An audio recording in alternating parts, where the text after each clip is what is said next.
All right. Hello, hello, hello, hello, hello, hello, knockouts. Tonya TKO here. And we are coming in live. We just finished discussing on my Facebook page Megan Thee Stallion Cardi B song WAP. I'm going to be opening up the phone lines. You know, everybody has a lot of different thoughts about it. So come on in and spread your thoughts. You're going to get a chance to call in. If you are one of my platinum subscribers, you get a special phone number to call in on that gets you to the top of the list. So the telephone number is 323-488-3149. And give me just 1 second while I do the intro. Make sure that your speakers are down in the background. So just to let you all know, basically, WAP stands for Wet ASSPUSSY, right? They have a radio version that goes wet and gushy. And so basically in the song, the young ladies are scantily clad. At one point, Cardi has her full bosom out with some little pasties over the nipples. Megan is twerking in some sort of thong, laying down face front on the bed. And it's pretty much a song just talking about how they are available for intercourse, and like Big Mac trucks to park in there, blank, blank, blank, and whatever. And one person likes, Megan said she want to get hurt, and all types of stuff. So just describing what it is that they want in the bedroom. And we're giving our comments about that. One of the things that we were discussing on Facebook is about the lack of diversity in thought and look and age and even complexion of young ladies, and the images, the lack of diversity in images and ideas that are pumped out into the Black community. So we got the first caller on the line. What is your name? Hi, Miss Tonya. My name is Nicole. How are you this Hi, I'm evening? fine, thank you. So let me just give this disclaimer to Nicole and to anybody else who is wanting to call into the show.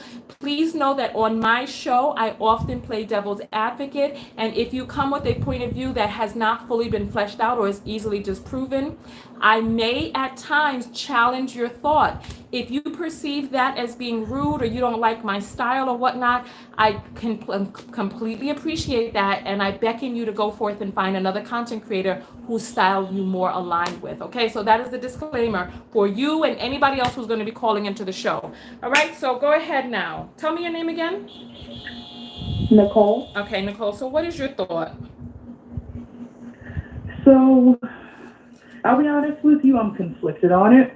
Mm-hmm. And the reason why is because I think the song is good as an adult. Like, it's something I would, take to the bedroom with my husband. But as a parent, it frustrates me Mm-hmm. because I was watching on Facebook and a lot of people were saying, you know, don't listen to it yourself if you don't want your children to listen to it. Well, the song was brought to me by my 16-year-old daughter. Oh, wow. Um, yeah, I personally don't go out looking for, like, she makes fun of me because I'm not really a fan too much of the music nowadays. I have a playlist that's like 2000s and the early 2010s, but 2020, I just don't feel like there's that much good music out there. And I'm not trying to say anything negative about Cardi B because Mm-hmm. I'm proud of her for making her way out of the strip club and doing what she wants to do, which is music. Has she We really all gotten want to out go the and has do she what really we gotten want out to of the do. strip club? Because I just saw homegirl's full bosom minus the nipples. So She bringing the strip club to the video. I definitely get that. And with Meg Thee Stallion, I don't want to take away from her style. They have their ways that they feel they need to be out there to be successful with their music. But as a parent, it frustrates me because, I was saying a lot of people say, don't listen to it in front of your kids. Well, I don't listen to it. But I do have to go to my daughter and tell her, turn off this explicit crap, like right now. And then she walks around singing it, and I'm like, don't sing that song. But there's only so much filtering I can do because she's not with me 24 hours a day. She has a job, she has friends. I mm, can take her phone away, but then her friends will pull it up. yeah, yeah. So, I as far as like adults, But it's like, I feel like nowadays it's really hard to keep your kids from the overly explicit stuff because it's everywhere. Yeah. Yeah. So, I mean, I do my best as a parent to try to instill in my child, you know, the type of person you want to be, what you want to do, this, and that, and also try not to be judgmental so that she can feel free to do what she feels like her heart calls her to do. So it's like I said, I'm torn on the song. I think it's something that is definitely for adults, but it's everywhere. Like I said, it was brought to me by my child. And so you can't filter everything your child does unless you lock them down for 24 hours a day. Yeah. And that's just my take on it. All right. Well, thank you so much for calling in and giving your opinion. Thank you. Have a blessed night. Okay. All right. Well, the phone lines are open, 323-488-3149. This is your opportunity to express your point of view. Someone is saying the song is embarrassing. Tina, what do you think is embarrassing about the song?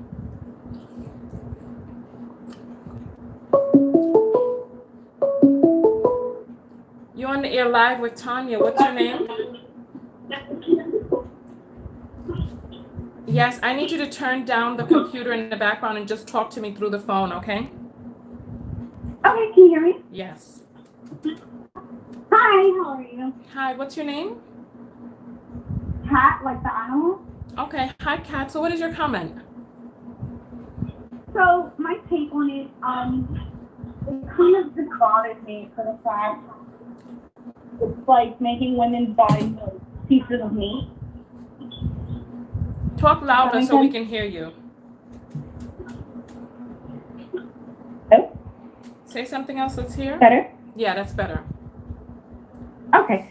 I was saying that I feel like the video consists of like talking about women like the pieces of meat. Granted, it's art, it's interpretive, everybody's who feel like they like it, that's the business, but your phone is so muffled. I'm so sorry. I want to hear what you're saying, but your phone is so muffled we cannot hear you. Oh, hello? That's better. Continue talking like that. Okay. Got it. So I was saying, I feel as though this song is just like having women just be looked at as pieces of meat. Granted, it's art, it's supposed to be interpretive and all this fun stuff, and women are supposed to own their sexuality, but I feel like it's just a bit too much, so to speak. Like, there was this one lyric in the song that absolutely drove me mad when she said, I can't cook, I can't clean, but I got a ring. So it's just, so what are we just good for? Just busting it open for someone to take it, you know? Okay. But then she got a ring from a man who was cheating on her, that she was all over the internet crying and all this other stuff. So I don't know. Yeah, like it's like it's putting an ill message for one, the youth, because granted, I'm still young too, but like it's putting like messages to the younger kids who are looking at that and seeing that and like, oh, I could just do that. Like, for instance, I work at a dermatology office, I'm an RN, and I would have patients come in who would literally say they would just, like, we would talk about school, like, or something, like what they have in life, like, oh, I'm just going to get my body done and just, like, you know, go to the club or just going to do this or whatever. Granted, if you want to do something, but I don't feel like that should be something you should aspire to. Like, I feel like we as women are so much more than our ass or our tits or how much silicone we can put under our bodies, you know? Yeah. Yeah. Yeah. Well, listen, on the one hand, you say that, but then on the other hand, do they not have the power to do with their body as they choose? I mean, of course they can, but I feel like they're choosing the road that just is just for their bodies. Like, those tits are only going to stay up for so long, you know? Well, with the saline, you know, you just keep going, getting them back every 10 years, I think. Exactly. Yeah. I feel like it could be so much more. Like, it's showing, like, I feel like it's dumbing down our, like, future generations. Dumbing down? Hold on.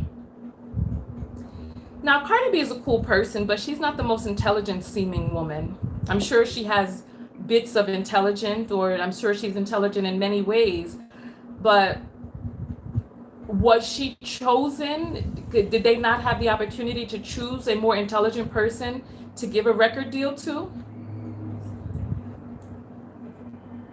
True. I mean, I feel like they also went for her because of her body and because of her personality.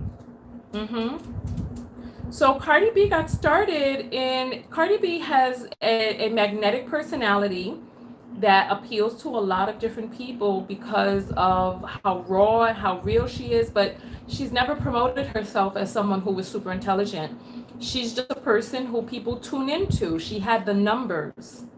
So if she were singing about, I'm going to say with Cardi B's situation, that's on us and the record industry, because she was offered, I think she did her mixtape before she even had a deal. I think she produced it herself, but she was making money because, and I remember when she was on Instagram, I didn't know who she was. Her teeth were all messed up, and people just tuned in. So she had the numbers. So when a person has that je ne sais quoi, that star appeal, people are going to listen. But it just so happens that, what is it that's appealing about her? She appeals to our base level of our lowest common denominator. Like there's a bit of Cardi B, I think, in each one of us, and I think that Cardi B gives people license to feel okay about who it is that they are.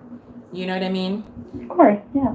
They say perfection breeds disconnection. So people who are imperfect, people love to watch them.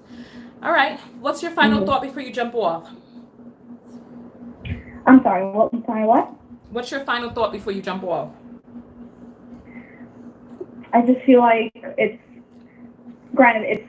still a song at the end of the day, but I feel like it's making females just look at just our bodies as just that, like nothing more valuable than us, not our mind, not our soul, just that we're a vessel that you can fuck or pump with whatever.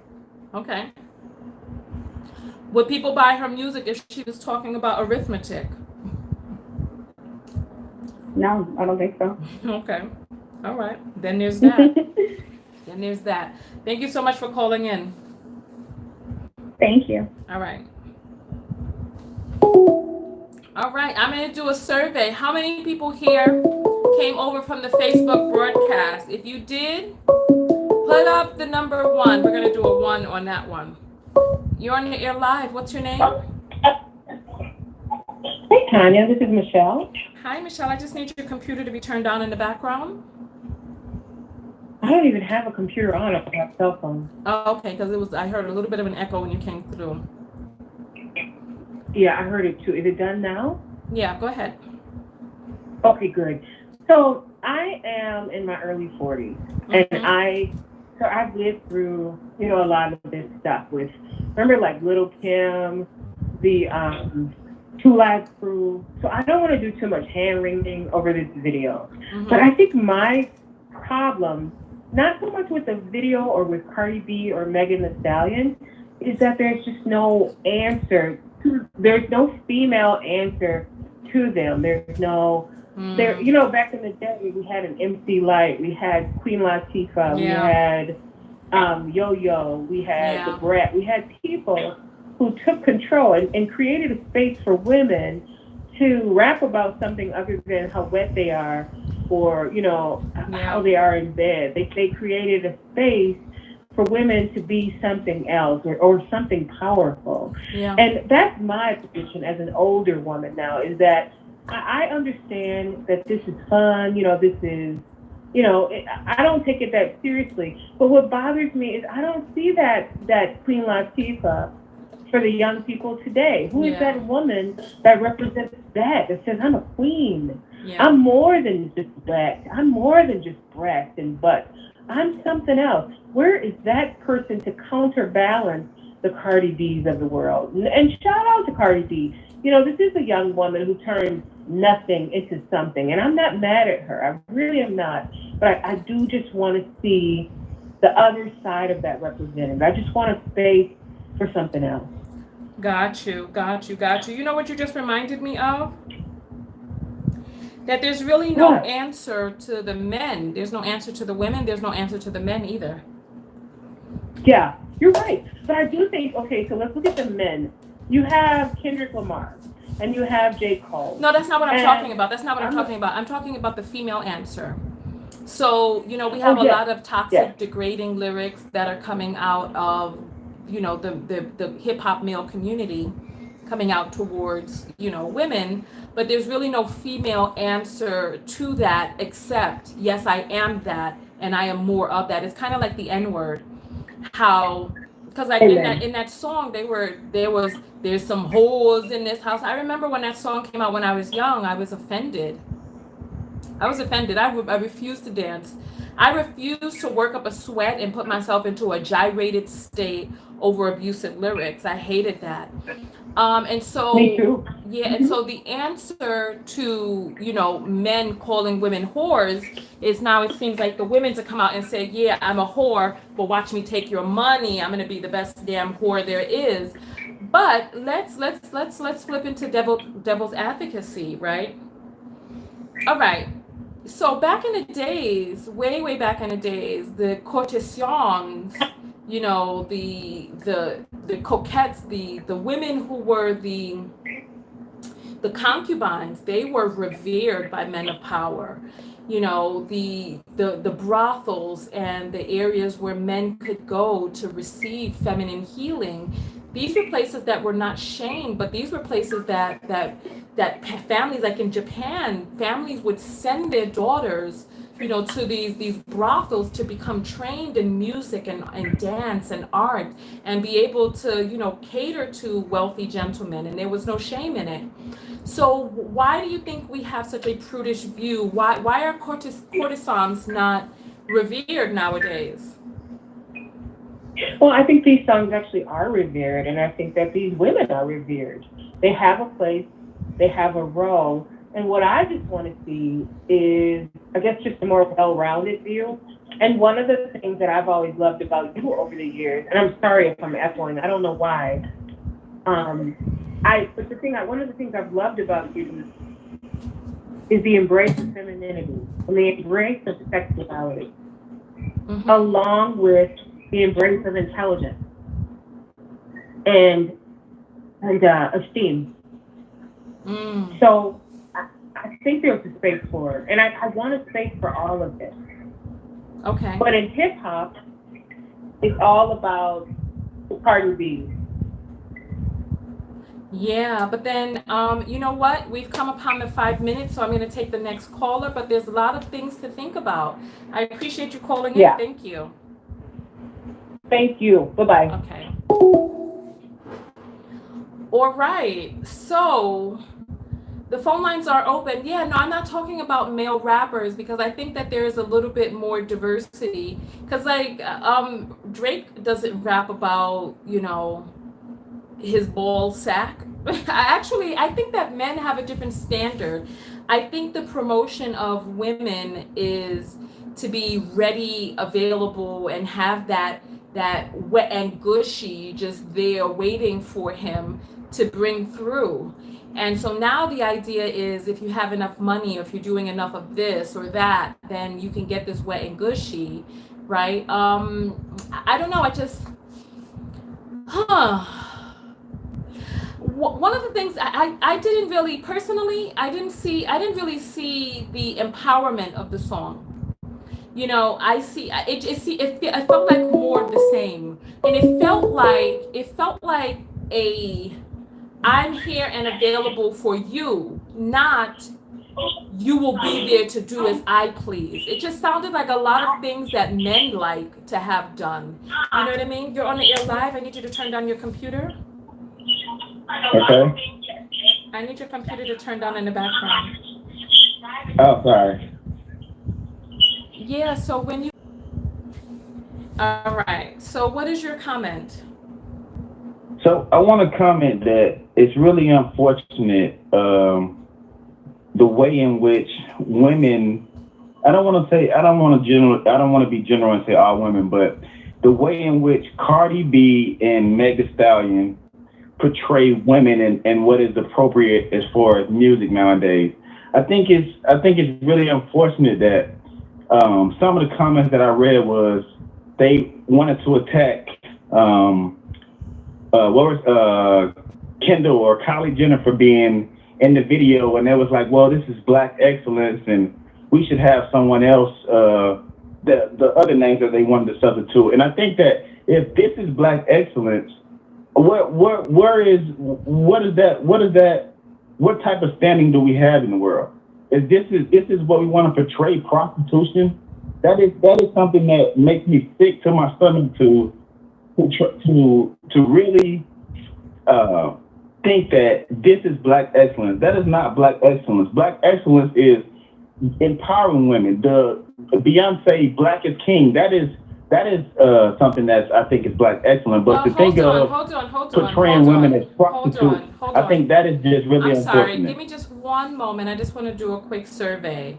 So if you out there in the audience feels that Cardi B and Megan Thee Stallion, that this video represents Black excellence, please put up the number 2.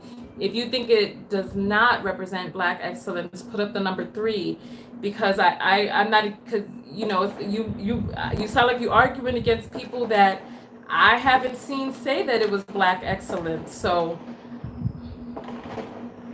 all right. So most of the people are putting in 3s, that people do not feel that this is Black excellence. So this is 2.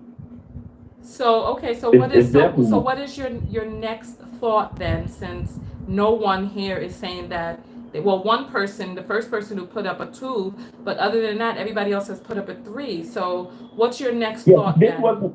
This wasn't specifically pertaining to this conversation. This was from another chat that I read. But my comment is that I think that it's unfortunate that the popular music of today is about prostitution and about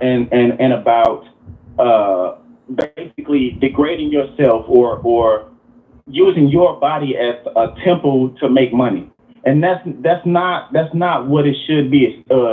Music shouldn't be a sexual exchange or a sexual favor for you give me this so I give you this. That's not what it should be. What do you think music should be then? Music.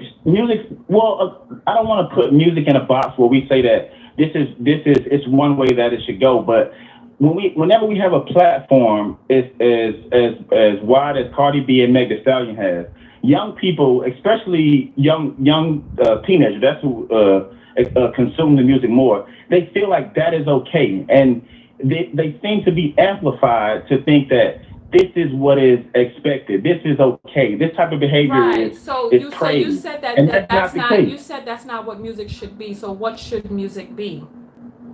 Music speaks to the soul. Music is about being happy. Music is about expressing yourself. Okay. You see what I'm saying? So did those women, did they not look happy in the video? I saw all smiles, and at the end they were giggling and running away. Did they not look happy in the video? Were they not expressing themselves? So here's what's interesting. They are actually millionaires in a sense, I guess you can say. So the message that they're putting forward, they don't have to go out here and prostitute themselves for money. They use the music to do that and sell lies to us. We feed into that. So yeah, they may look happy. They're living a completely different life than what we live. Hold on. Let's challenge that. Do you think that it's feasible that Cardi B has prostituted herself? Do you think that's feasible? I think it's evident that she has. Okay, all right. So we're talking about a person who has lived a particular life. And so now she has money, like you said, she's a millionaire. She can rap and sing about anything. However, this is what she chooses to sing about, and she seemed very happy doing it. So when you say that music should be an expression from the inside, it should be about happiness. They looked happy. They were expressing what's from the inside. They were expressing what is maybe their real life. So does art imitate life? Does art not imitate life? Right. No. So you have a great point on that, and I'll have to challenge you with this. I'll say that it's true that her lifestyle at one point was about she was a stripper and this kind of stuff. But one of the things about making it to a certain level and having a large platform where you influence people is to try to influence them in the right way. So Nipsey Hussle, his thing was, yeah, he grew up in the streets, yeah, he grew up gang banging, but his entire platform was to what? Was to educate yourself, was to empower yourself, was to change your lifestyle and make your life better. So he didn't have to continuously rap about the negative things that he grew up experiencing. He rapped about changing your life and influencing people to understand Tell that me your name one more time. everybody doesn't make it out. They don't get that same opportunity. Tell me your name one more time, please. I'm sorry? Tell me your name one more time. Sean. Okay, so Sean, when Nipsey Hussle died, I went and looked up his music, and his music, yes, from what I saw, was glorifying gang culture. Even in his clothing store, he had he had colors and stuff that were representative of different sections or different opponents of gangs, or the different opposing forces in the gang life. So I want us to at least be intellectually honest, because, so listen, Nipsey Hussle died. He had the opportunity when he was alive to create a story with a beginning, a middle, and then it had an end, right? Okay. How old was Nipsey Hussle when he died? He was about 33, I think. Okay, so right now, so what was Nipsey Hussle doing when he was 25? What was his music like when he was 25? So it's like, let's not be intellectually dishonest and say, and then hold and put Nipsey Hussle on any type of pedestal, and then say, oh, well, Cardi B, this is Cardi B's life. So Nipsey Hussle has free reign to sing about, the real life, what was real life to him. And Cardi B does not, even though people are going through a progression of their lives. Now Cardi B is a mother. She has a young child. Let me ask you all a question out there. The numbers are going to be 3 and 4. Do you think Cardi B would have a problem with her daughter becoming a stripper? Do you think, because she has a daughter now, do you think she would have a problem? If you think that she would have a problem, put up the number 3. If you think I'm sorry, do not put, I'm sorry, we already did 3 before. I'm sorry, 4 and 5 are the numbers for this. 4 and 5, 4 and 5. Do you think she would have a problem with her daughter being a stripper? If you don't feel she would have a problem, put up the number 4. If you think she would have a problem, put up the number 5. I'm sorry, we did 3 already.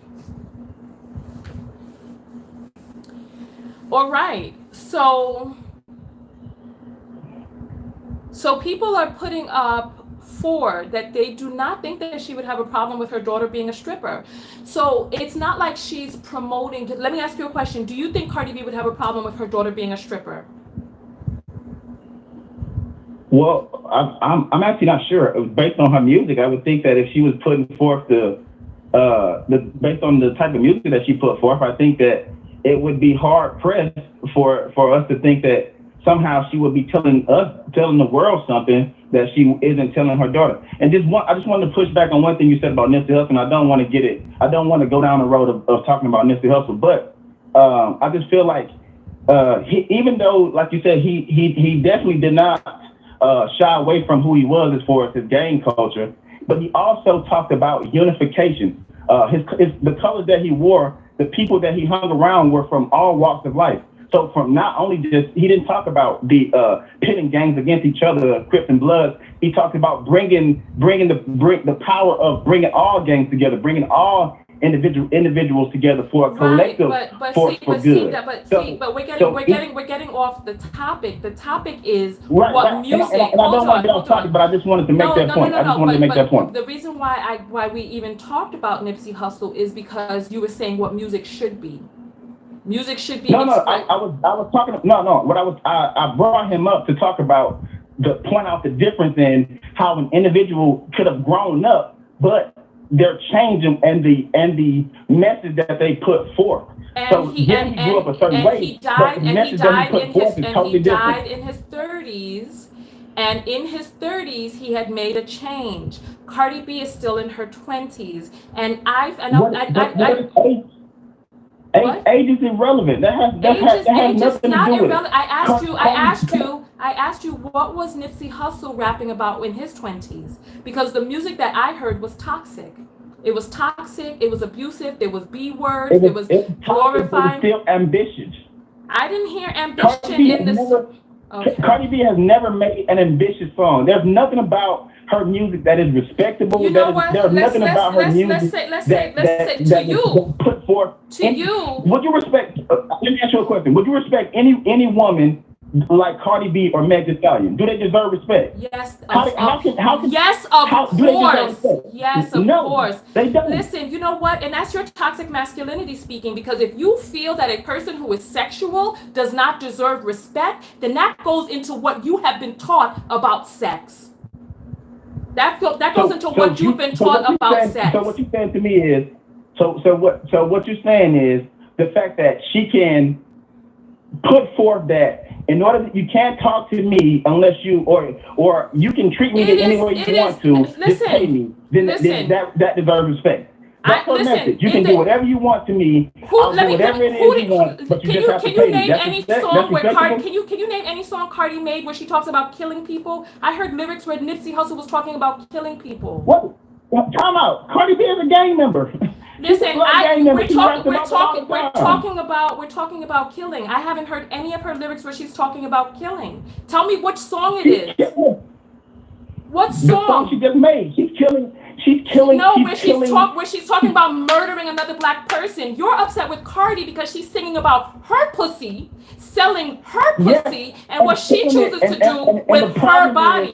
It's not Cardi. It's the young people who come behind her. You know what? One thing I would like to do. Hold on. I had to put you on mute because I feel like we're hollering, and there's no reason why we should have to holler for one person to hear over the other person. And I would like you to just bring the volume down a few notches so that we can have a conversation. Is that okay? I'm going to take you off of mute right now.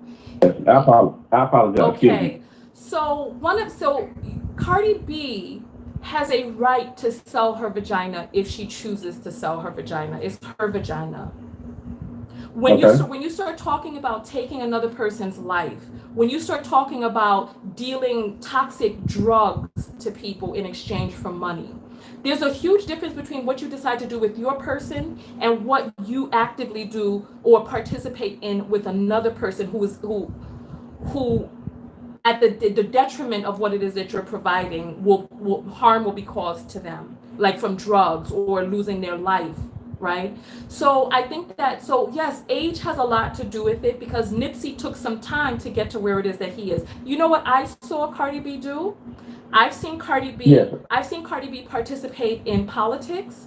I've seen her do videos. I saw her do a video with Bernie Sanders. I've seen her talk to people about getting out to vote. I've seen her talk to people about saving money and put money away for a rainy day. And I'm not a Cardi B fan, but these are things that I've seen Cardi B do. And I'm sure that she's done other things. So it's like each person has the ability to give back in the ways that they can. From what it is that I hear about Nipsey Hussle, a great portion of what it is that he did was behind the scenes, organizations that he did behind the scenes, but the music that he put forward publicly was still toxic music. So Cardi B could be doing a lot of amazing things behind the scenes. Like I said, she's participated in politics. She's gotten young people out to vote, and the Generation Z and X and the millennials are some of the most nihilistic. Well, not the millennials. The Generation Z and Y are some of the most nihilistic groups of the population that's out there, and she invigorated them to vote. So she's giving back in her way, in the best way that she sees fit. But do I respect a person who chooses to sell their body if they choose to sell their body? Yes, of course, because my respect is not contingent upon who that person is. It's contingent upon who I am. So go ahead. Yeah, so I'll push back and I'll say this.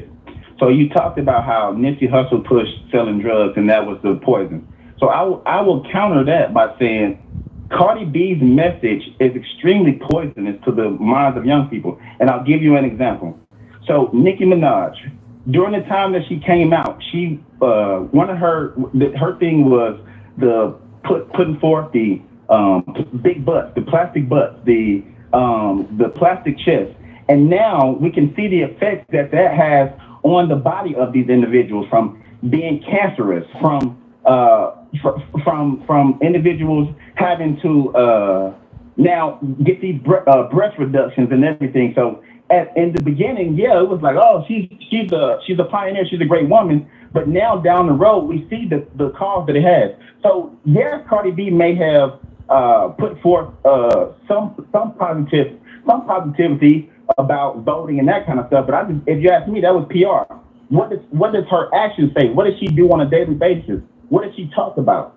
Things that are a detriment to society. Things that are a detriment to any type of progressive force or progressive platform that we have for it.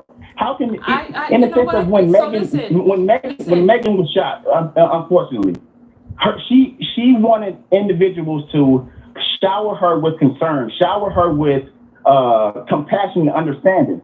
But the problem is her attitude, her portrayal of being this tough, being this individual with no feelings, being able to have do whatever with a man, and then tomorrow wanting that man to somehow respect her. That is not how it works in society. Let me ask you all this question. So listen, you know what? I'm so sorry that whatever has happened in your life makes you feel that there are certain people who are worthy of respect and other people who are not. I'm very sorry. I'm sorry that it and listen, we live in a patriarchy, and you're a male.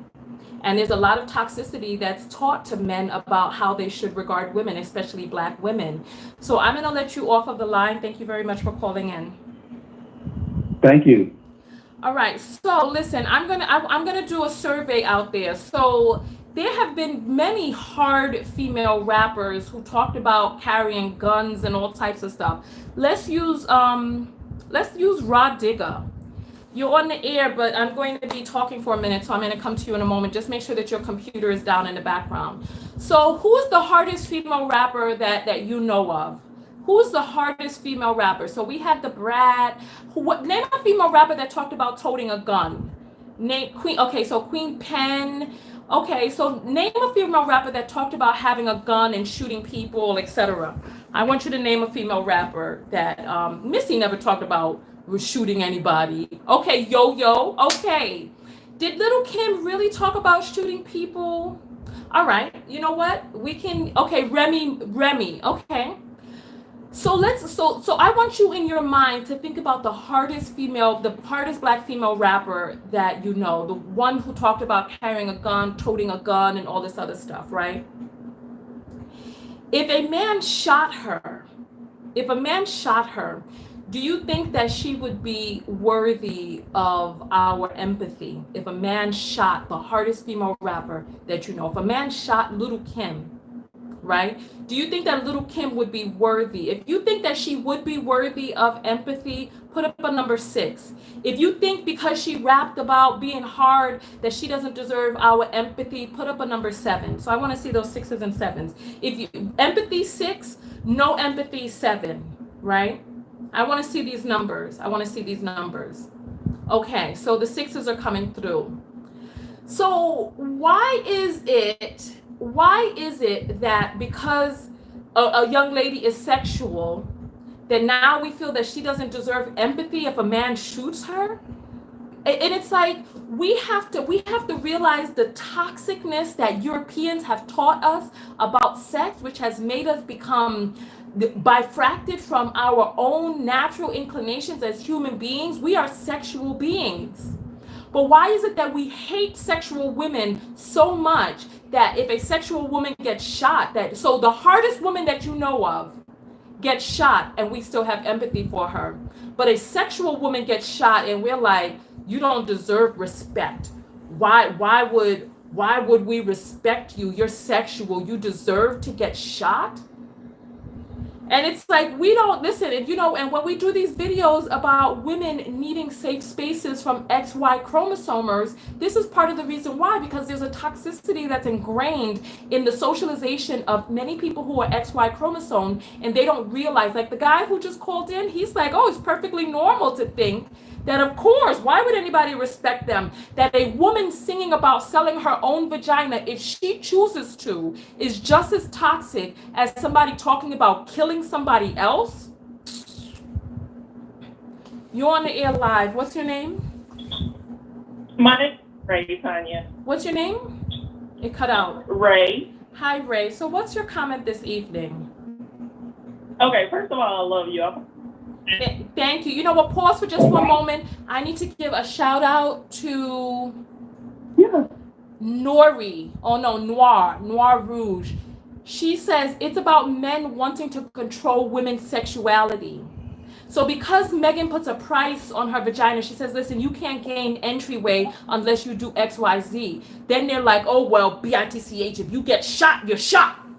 You know? And it's like, come on. It's like, I think a woman in control of her own pussy is more frightening than a woman in control of a gun. All right. Go ahead. I'm listening. Yes, that last caller, I don't know what rock he crawled from under, but he definitely needs to go back. But that is so insane, because if you look at males in hip hop who talk about sex, you can't have the females who are looked down upon because the men are having intercourse with those women. I'm sorry, there's a horrible echo on my end.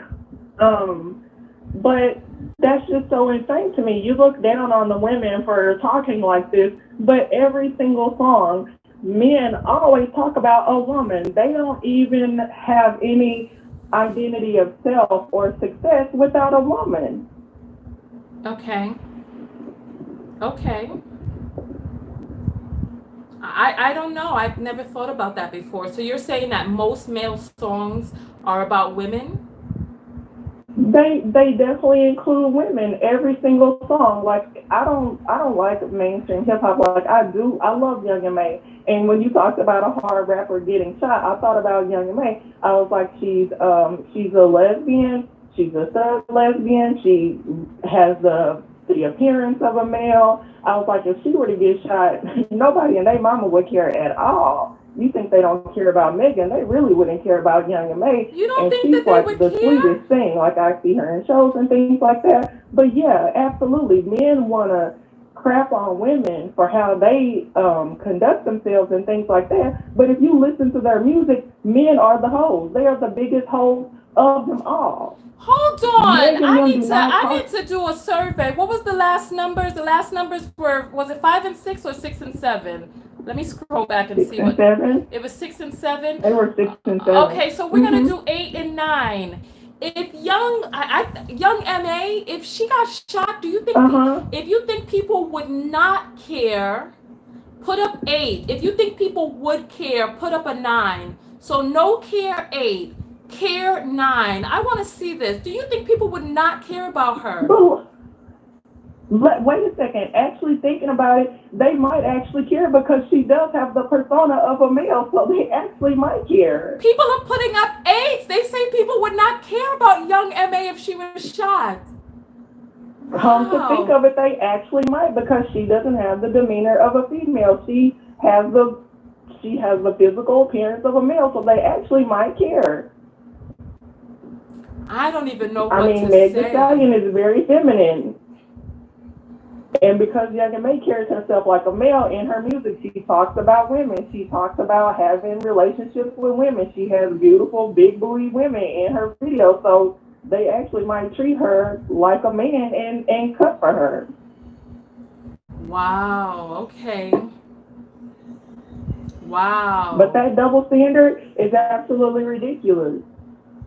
Okay. Wow. I don't even know what to say. I would think that if anybody was shot, look at when Biggie was killed, how they had all, I see you in heaven shining down. Every move you make. Honey, that's how they do for them, but they can do no wrong. You know, look at Breonna Taylor. You know, where's the love for black women? There's not any. Oh, okay. Wow, you've given us some food for thought tonight. Thank you so much for calling in. Thank you, Tonya. I love you and your show. Keep up the great work. Thank you. I love you too.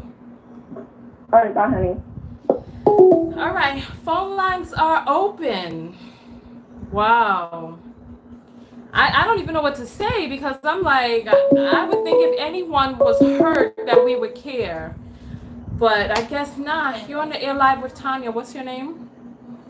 Hi, my name is Azulay. How are you? Hi, Azulay. So what is your comment about this WAP video and the music industry and everything in between?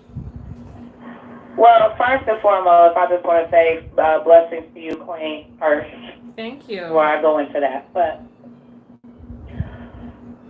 I think that when it comes to Cardi B, first and foremost, I think everybody, first of all, I'm not a Cardi B fan, but I just have to acknowledge when there's acknowledgement that needs to be due.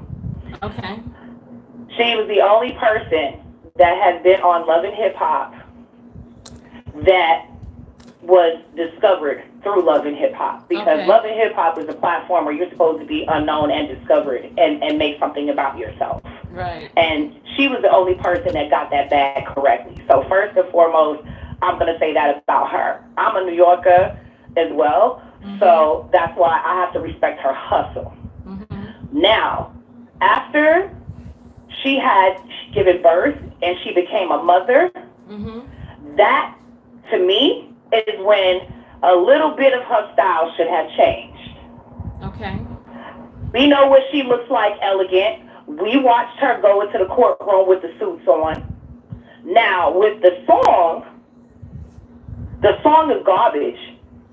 Plain and simple. The song is garbage. When you have music out, and right now, and I've been in the game 18 years, okay? When you have music coming out, people are looking for upliftment. I thought that this was supposed to be a woman's anthem, and I didn't get that. Okay. I didn't get that. I have a child the same age as she has a child, okay? And I know how I present myself in front of my child. But this is her bag. This is how she makes her money. So if they're going to put a couple of more zeros on, if you expose your breast, Cardi, she's down to do it. So it really just depends how far you going to sell your soul and sell your dignity. Once you are a mother... What do you think it is about being a mother that makes you have to change the way that you dress and the way that you present? What do you think it is about being a mother? Because you are, as a mother, especially when you have daughters, the mother, you are the first role model to that baby that you brought into this world. Okay. You don't think her daughter at 15 is going to have to get the slack from what her mama's doing now? I'm just saying. I'm from New York. I'm just saying. Just keep that into perspective. What type of slack? What type of slack? And no disrespect to anybody that's on their stripping grind, because I've been on my stripping grind too. Hold on. I've been on the pole. Hold on. So let's talk about this. So her daughter's 2. Right now, Cardi's almost 30. By the time her daughter is 16, Cardi is going to be 45, or at least in her early 40s. Who is going to remember what Cardi did 15 years ago? It doesn't matter. This is her foundation. This is the foundation that she's laying for herself. What type of slack? As an artist. Has anybody here seen Cardi effing a person on camera? Has anybody here seen Cardi having intercourse with someone on camera? It's like I haven't. I haven't, and I don't think anybody else out there has either. But it's like we have this standard for black women, or well, she at least has some black in her, right? And yes, she does. Right, she does. But we've seen Kim Kardashian get rimrodded on camera. But do we talk about what North and West and all these people, all these little picnic that she had? Are we talking about what they're going to catch flack for from what her mother? I mean, we've seen Kim Kardashian's big rubber ass all over Paper Magazine, and we've seen her half naked all over Instagram and all of this other stuff. But are we talking about what her children? So there's like this standard that we have for people who are aligned with black or black aligned, and then all of a sudden it's like they have to be saintly. Oh no, definitely not. First of all, she's a sexual person, just like Prince was sexual, if you really want to talk about it. Okay. But she's telling it from a female side of the game. But in the same breath, I'm saying as a woman, I'm not saying that, as a standard. I mean, because here's the problem. We have princesses, we have thoughts, we got hood rats. Everybody got that in every ethnicity. So it doesn't matter if she's black or she's white or whatever. It doesn't matter. We all got them in every ethnicity that is created. At the end of the day, she's mommy. Yeah, but you never answered. Never answered. What is it about becoming a mother that means that you no longer present as a sexual being? I didn't say you couldn't be a sexual being. I said present. I'm not depicting that either. You can be as sexual as you want, but I'm sorry, I'm not going to have sex in front of my 2-year-old. I'm not going to speak about giving head in front of my 2-year-old. We only have a certain, because as we all know, children. I've had to put you on mute. We only have a certain amount of time for each phone call. I really just want you to answer this particular question, and the question is, what is it about being a mother that means that you no longer present as a sexual being, that you're no longer sexual in public, that you're no longer scantily clad, that you no longer sing or rap about sex? That's the question that I want you to answer. Because you said once Cardi became a mother that she's no longer able to do these things, and I want you to answer why once you become a mother are you no longer able to do those things. Go ahead. I'm going to answer that in this way. Once you become a mother, you live for somebody else. You move differently, and in all walks of life.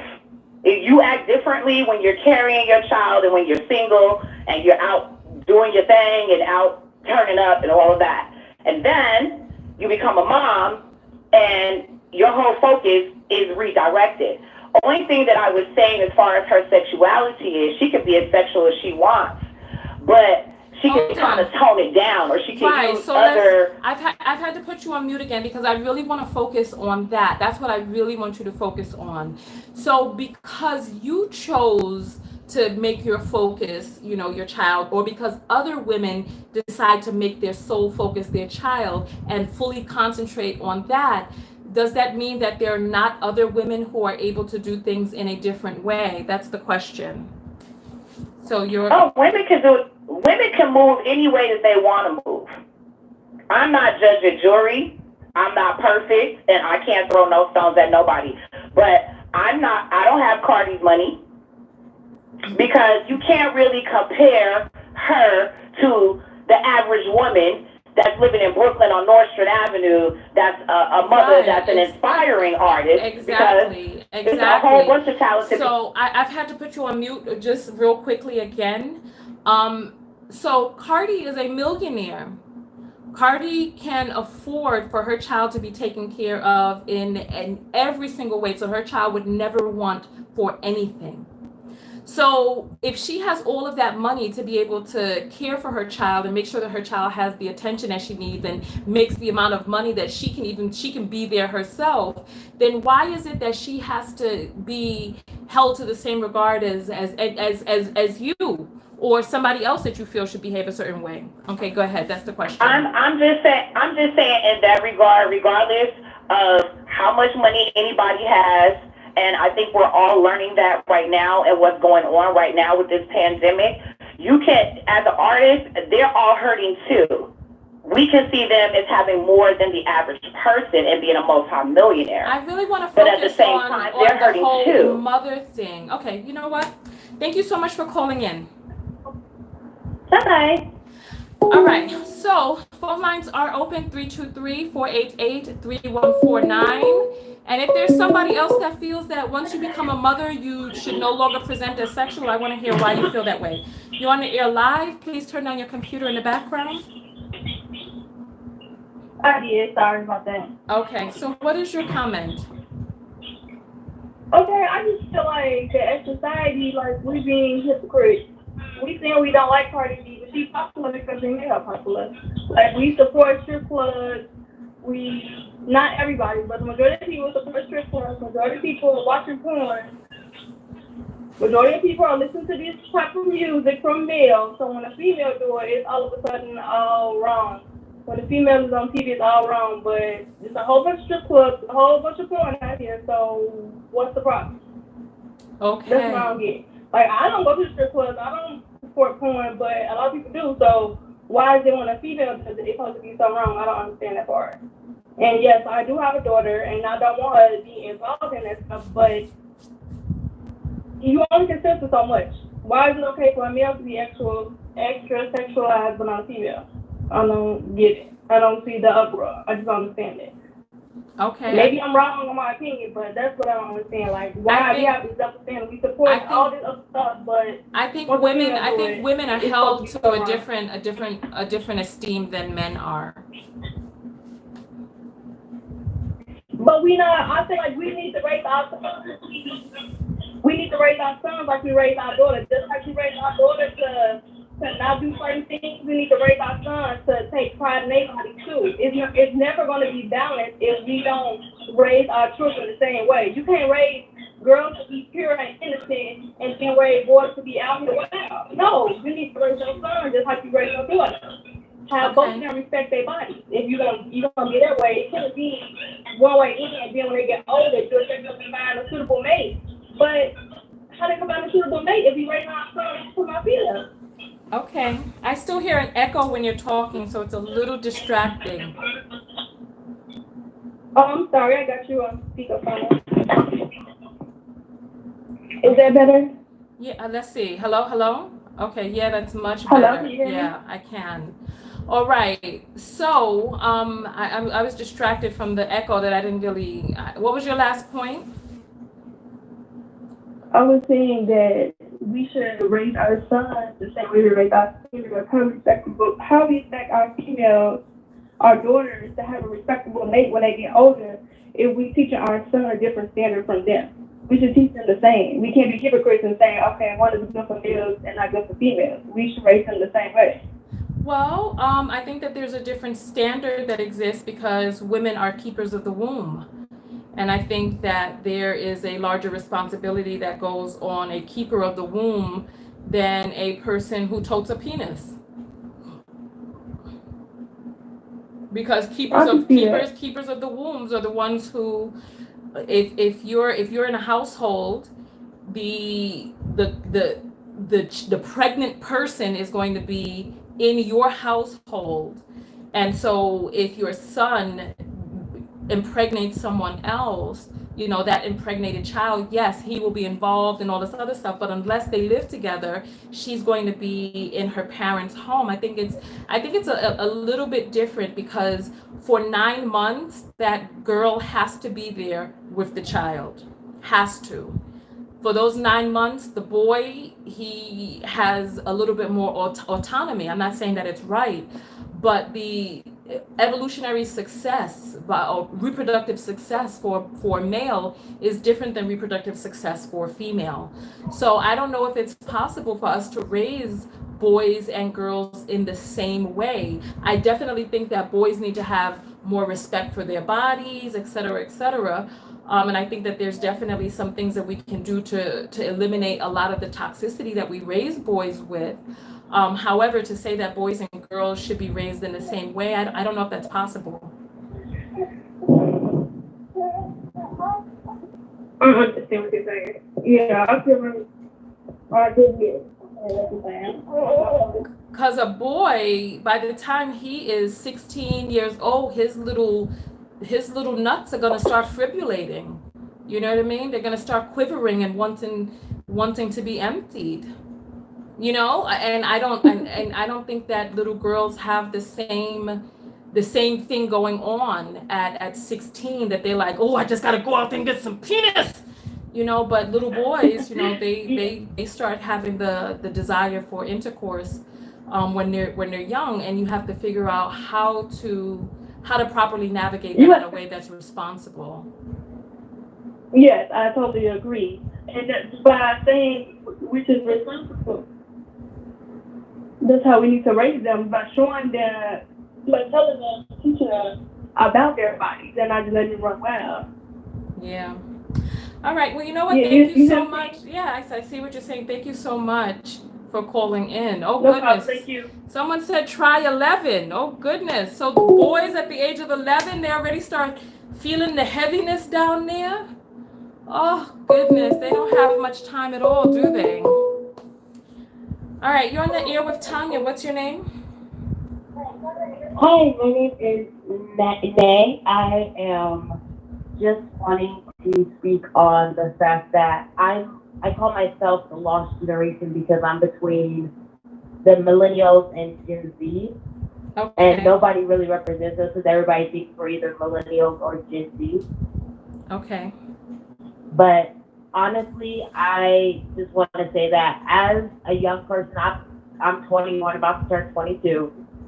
So when I see Megan doing what she wants to, I don't have to follow that lifestyle. Just because I see Megan, shaking her ass on a video, doesn't mean that I need to follow right behind her. Okay. My little sister, she doesn't even listen to rap music like that. She listens to K-pop, and that's something completely different from within Black culture itself. But she doesn't have to listen to that. She chose to listen to that. Got you. Okay. All right. So that's your. So it's really just all about perspective. Sorry, I was interrupting you. Oh, no. I thought that was your full comment. So, okay, well, you know what? I appreciate you calling in and weighing in. Yeah, no problem. Thank you so much. And I love watching you. I started watching maybe like a year ago, and I was like, oh, this is my girl now. Hey. Wow, thank you. Well, welcome to the family. Thank you. Are you on the mailing list? Yes, I think I joined maybe a couple months ago. Did you get the notification about tonight's broadcast? I don't know. I need to check. I've been working on bot lately, so I haven't really been able to be all over everything. But got you. All right. Well, you know what? We appreciate you calling in. Thank you for tuning in and being a part of the Knockout family. Thank you. Yeah, thank you so much. Bye. All right. And so Callie says she's been trying to call in. Callie, you're not a platinum member because platinum members have a special phone number to call in on. All right, you're on the air live with Tonya. What's your name? Hey, this is Ava calling. What's your name? Ava. Ava? Okay, Ava. How old are you? Are you grown or are you a kid? I'm grown. Oh, okay. All right. So what is your comment?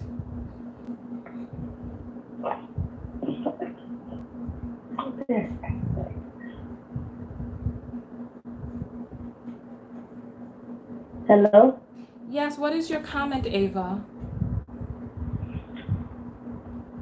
Okay, first I want to say that I'm so sorry. Listen, if you're going to call in, I need you to be ready to talk and have a conversation. Otherwise, we don't really know what's going on. There's a lot of people who want to call in. So make sure that you're ready. You're on the air live with Tonya. What's your name? Hi, my name is Kendara. Yeah, listen, I feel like there's a lot of prank calls coming in, and listen, when you call up, make your voice strong. Let me know that, listen, let's have a conversation. What's your name?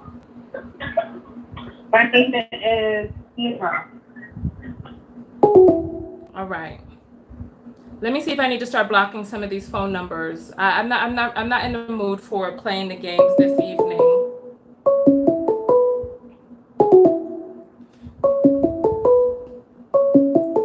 You're on the air live with Tonya. What's your name? Hi, my name is Della. Hi, Della. So what is your comment this evening? Yeah, I just wanted to echo off the other caller because I'm 21 years old as well.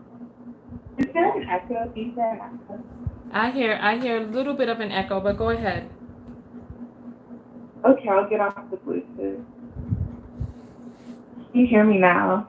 Hi, go ahead. Okay, I just wanted to say we're able to have like discernment even as young people. So even when like Cardi B or Megan Thee Stallion express themselves, we're able to kind of understand there's different ways to like live our life. We don't have to necessarily follow one route. Mm-hmm. Okay. So I suppose I just would like more mature generations to kind of give us the freedom to express ourselves in different ways. Okay. Well, I wonder though, people in the audience, when you're concerned about young people listening to this music and being influenced by the music, what age are you talking about? Because by the time a person becomes 21, if you become impregnated or if you decide to sell your punani, you're over 18. So what age are people out there talking about? Because I don't know if they're talking about a 21-year-old. I think they're talking about, let's see what some what some of the people say in terms of age, because I'm thinking, so people are saying 8, 15, 10, 8, 11, 12, 13. So those are the ages that people are talking about. So I don't think that they're really talking about a big 21-year-old. I don't think anyone's talking about that, really. Yeah, I totally understand that age, but I'm just saying, since I grew up in a generation where like Cardi B came up when I was like in high school, so I kind of understand both perspectives growing up in like that realm where there's more freedom and expression in art, and some of the art is a little more obscene than in the other generation. Yeah, I hear you, but if you're 21 and Cardi is what, 27, 26, 27 at this point, then what is she, 5, 6 years older than you? So it's like you all, I mean, I don't know if they're talking about your range, because if Cardi was making music when you were in high school, she was 5 or 6 years older than you. So I don't know if anybody was really thinking that you were going to be influenced by a person in your age range. So I think people are really concerned about the younger children who are listening, who are impressionable, the ones who are 10 years old, 11, 8, those ages. And I suppose that also goes with like, parents are supposed to kind of regulate what media you're exposed to at that age. And of course, everyone sees things they're not supposed to see when they're 10 years old, but it's also on the parents to kind of regulate that media as well. Yeah, unfortunately, anybody who has children who go to school outside of the house knows that you really can't control what your children come into contact with once they leave the house, because other people's children have phones. There's computers in the library and you got your headphones and you could put on the whatever. So I'm saying, it's like, I think that people who are concerned about the prevalence of it without many alternatives, where there are counteracting voices, where people are singing and rapping about different types of things rather than just one thing.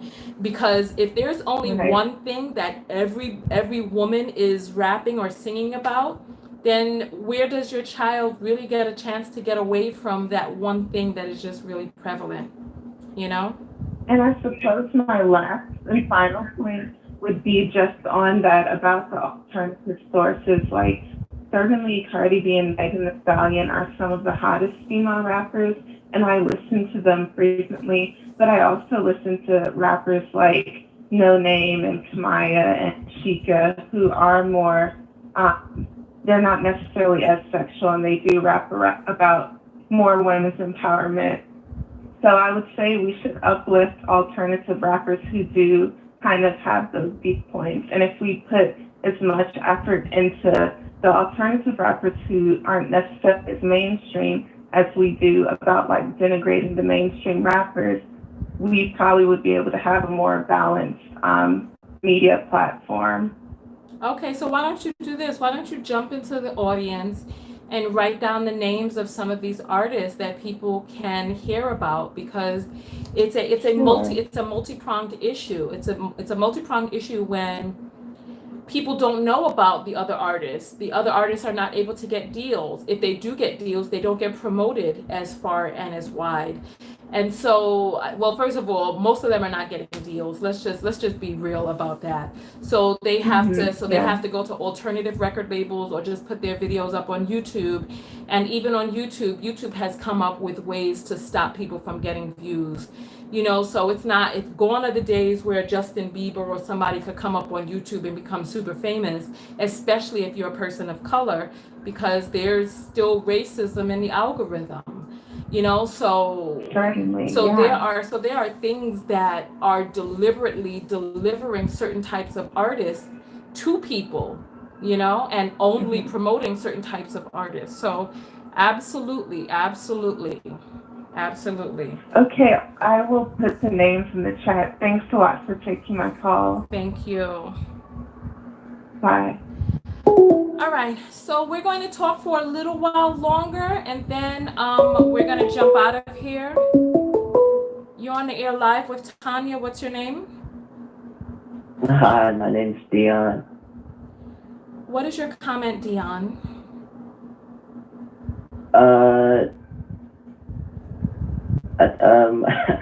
My comment? Oh, yeah. All right, so listen, there's a lot of people who want to call in. Know what it is that you want to talk about when you call in. What's your name? Alex. Hi, Alex. What is your comment?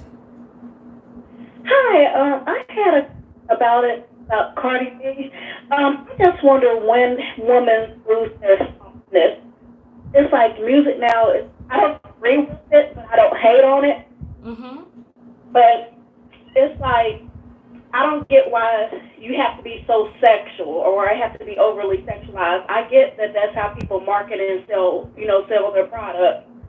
But it's like we're just so hard now, we're not soft anymore. And it's like, it's just over sexualized. And I come from the age where back in the 80s and 90s where women's rapped and had a point and it was fully dressed and clothed. Okay, so what do you think has changed? Do you think people have changed? Of course the times have changed. Because in the 80s, name a female rapper from the 80s that you feel was soft. None. I felt like they was all good. No, soft. You said we lost our softness. So name a female. No, I'm saying women lost their softness in how we act and how we dress. It's like things are over-sexualized now, and it doesn't have to. I'm like, when do you leave stuff to the imagination? When were black female rappers? Because we're talking about rappers. When were black female rappers soft and feminine? I say they were more soft to like maybe MC Light. No, not even her. I'm trying to think. MC Light, okay. But it's like now it's just like everything is about having sex, making money. But back then it's like rap wasn't about that. It seemed like it was more lyrical. Like it had a meaning behind it. Okay, so that's a different story then. I don't know when there was ever a time that a black female rapper was soft and feminine, because MC Light was hard, Queen Latifah was hard, all of the rappers that I knew back in the days were hard. So but were they scantily clad? No, because I remember even when TLC came out, TLC wore big baggy clothes.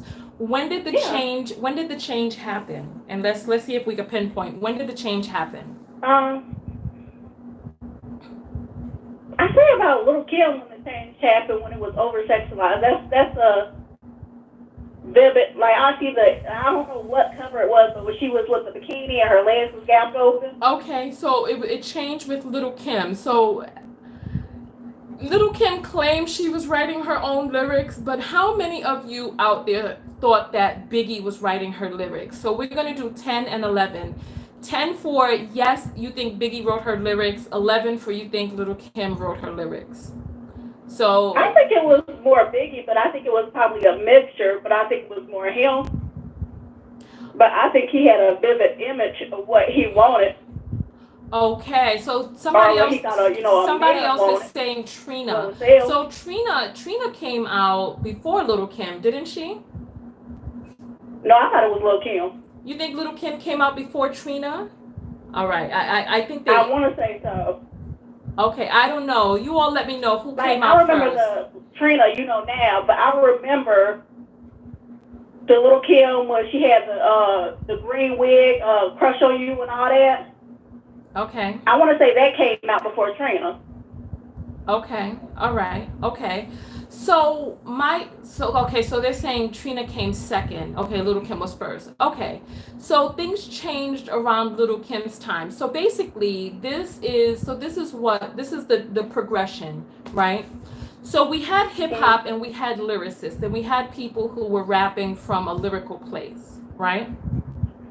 Yes. Then music went over to the West Coast and then they started rapping about different sorts of things over there. And then that's when I started personally hearing the denigration of women in music. Face down, ass up, that's the way we like to F. Ain't no fun if the homies can't have none. And then the lyrics started to become abusive towards women, very toxic, right? Then the music went down south and it added the coochie popping aspect into it, right? And then got real ratchet, right, and then Biggie was a lyricist. Nobody can take that away from him. Biggie was a lyricist. However, Biggie then started rapping about denigrating things. I remember he was rapping denigrating words and thoughts and ideas. And so were the people on the West. So the East and the West had this battle, and then Biggie started with the denigration. And then his answer was the flip side, which was Little Kim. And then Little Kim came on the scene. And then that's when things started to shift, because then after Little Kim came Foxy Brown, who was 15, and everybody around her failed her. Because there was no reason that she should have been rapping about the things that she was rapping about at 15. So then Foxy Brown came out and Trina came out, and then things just started to shift. But when did other alternative styles start disappearing? That's what I want to know. I don't know. I guess it just started disappearing throughout the years of all the, the artists you mentioned. And it's like, I guess they just eventually disappeared and just slowly died down. It's like, I can't pinpoint it.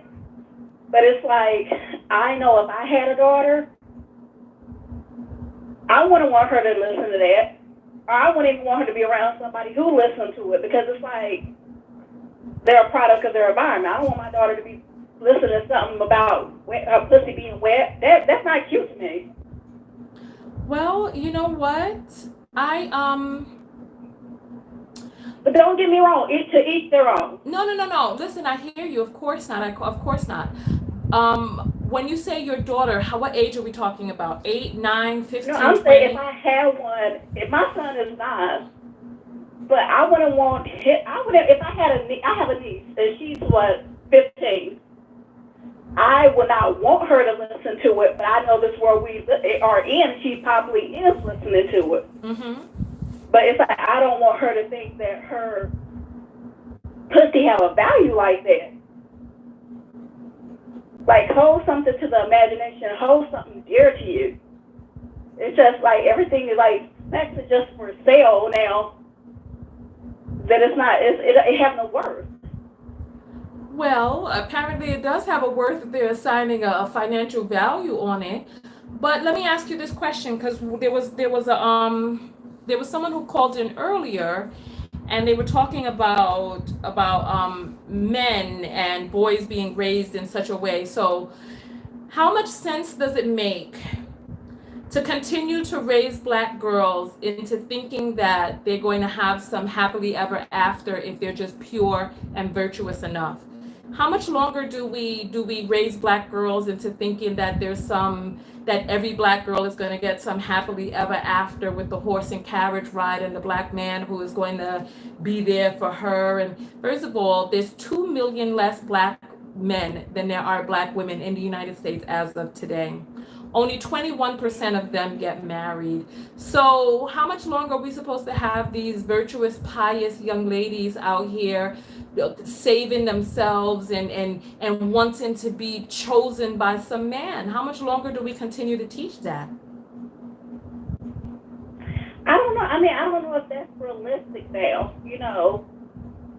Or should we just have I them? don't know. Okay, so should we just have them rapping about just the celibacy? I say have them first off rap about your truth. And being a hoe might be your truth.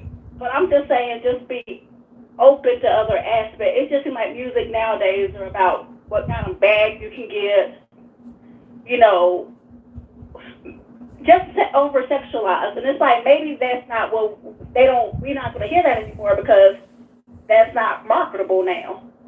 Well, let me ask everyone. But it's just like it just get old to me that every time you turn on you watch TV or YouTube, you see some girl with her breast out. But it's like I like Aaliyah when she was out because she was street cheap. You know, she was covered up, but she wasn't exposed, but she was covered up, but she was looking cute. But you remember, like that doesn't exist now, really. Aaliyah is from a different time, and Aaliyah was also being allegedly sexually abused behind the scenes. Yeah. So she was from a completely different time, and so if there are, so listen, if there is so much abuse rampant, right? And then people are saying Aaliyah was a singer too. She wasn't a rapper. If there's already so much abuse and neglect and all of this stuff rampant, we're at a boiling point now. So listen, personally, this is how I feel about it, right? Mm-hmm. I hear you. Yeah, so this is how I feel about it. I feel like I just lost my train of thought. I lost my train of thought, child. So much is going on.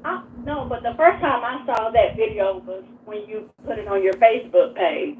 That's the first time I saw it too. Yeah, I was expecting ratchet stuff, but I was like, that is too much. Like, I remember what I was going to say now. I remember what I was going to say. I'm not a big fan of Cardi B or Megan Thee Stallion. Right. I might like sing like a cat, like a little hook or something, but I'm not like a top fan.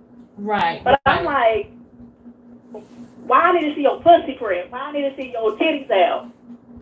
Yeah, well, where's the woman that you draw the line, or they draw the line? So this like, okay, I got this certain status with my rap career. This is what I'm not going to do anymore. Okay, this is my point of view, right? I feel like these are things that men like. These are things that men want.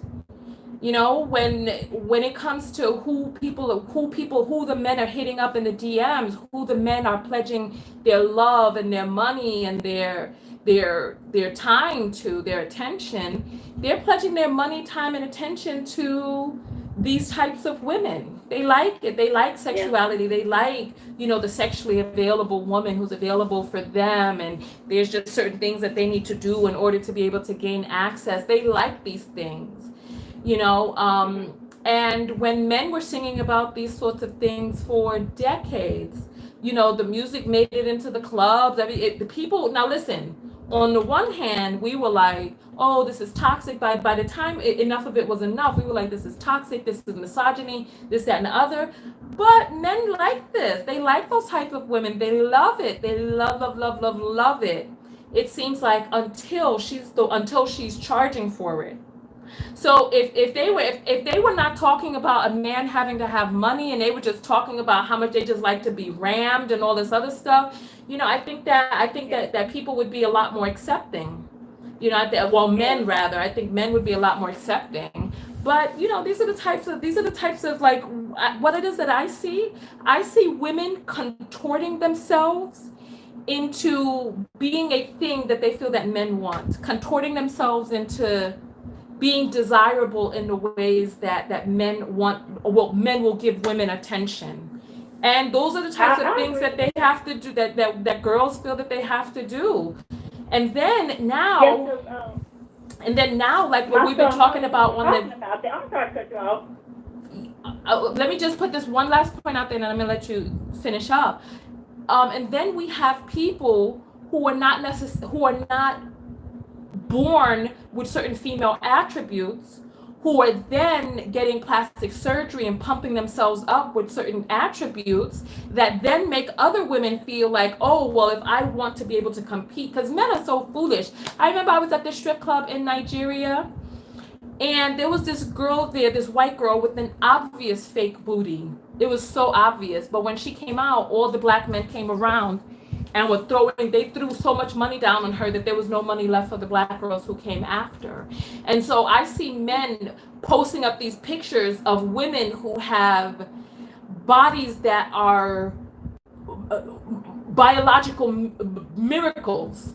The perfect hourglass, they sit down, there's no rolls, booty is gigantic, and hips stick out like whoa, and all this other stuff. And it's just not, it's a manufactured body. And then other women are like, so now the men like that, and so now other women are like, oh, I got to do this and that in order to get to there. So go ahead. Let me hear what you the final thought. I just know to piggyback off of what you said. Me and my son's father talked about it before I saw your post on Facebook. And he was like, did you see the WAP video? And I was like, no, because obviously I knew what it stand for. And I was like, that's not me, that's not what it stand for. He basically said what you said, that's what a man wants nowadays. So I was like, you wouldn't want somebody who have a brain instead of body, or something more. You don't want something more than something that just sexualizes themselves. So I guess you're speaking truth when you say that men are more physical and they just want what they see. You think men give a damn about some damn brain? You think they? Oh, no. You think they only when a man is ready to settle down does he start looking for a woman who will become a good mother. But other than that, he has a one-track mind of what it is that he wants. And for some reason, men equate beauty with goodness. So they're like, oh, she's so beautiful. She must be good. Yeah.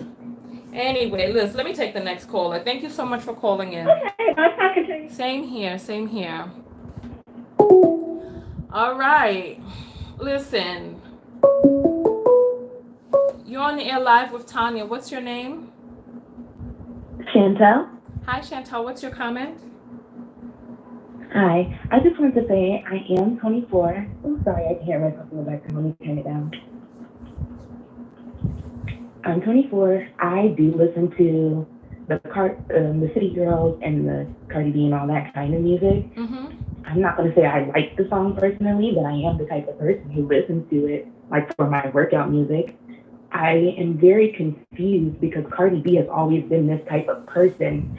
I don't understand the shock. Megan has been this type of girl. If it's because of people being scared of the influence of children, why is a music video enough to influence a child?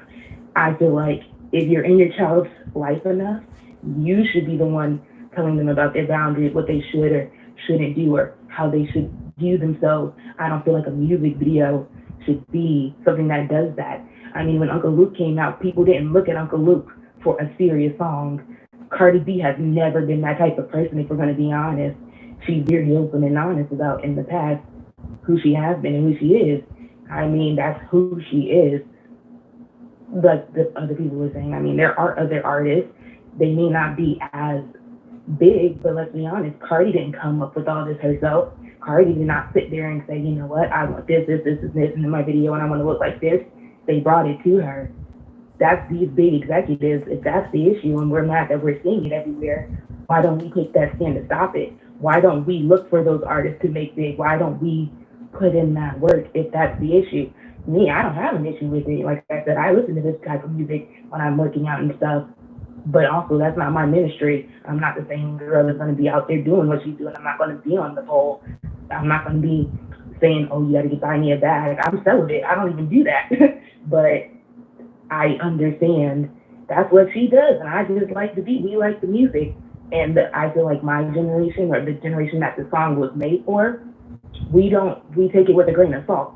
It's music, it's showbiz, like a movie, like something. We don't look at Hamilton for straight history. We watched it because it was a good play and it was entertaining and it did have some factual, but it's entertainment.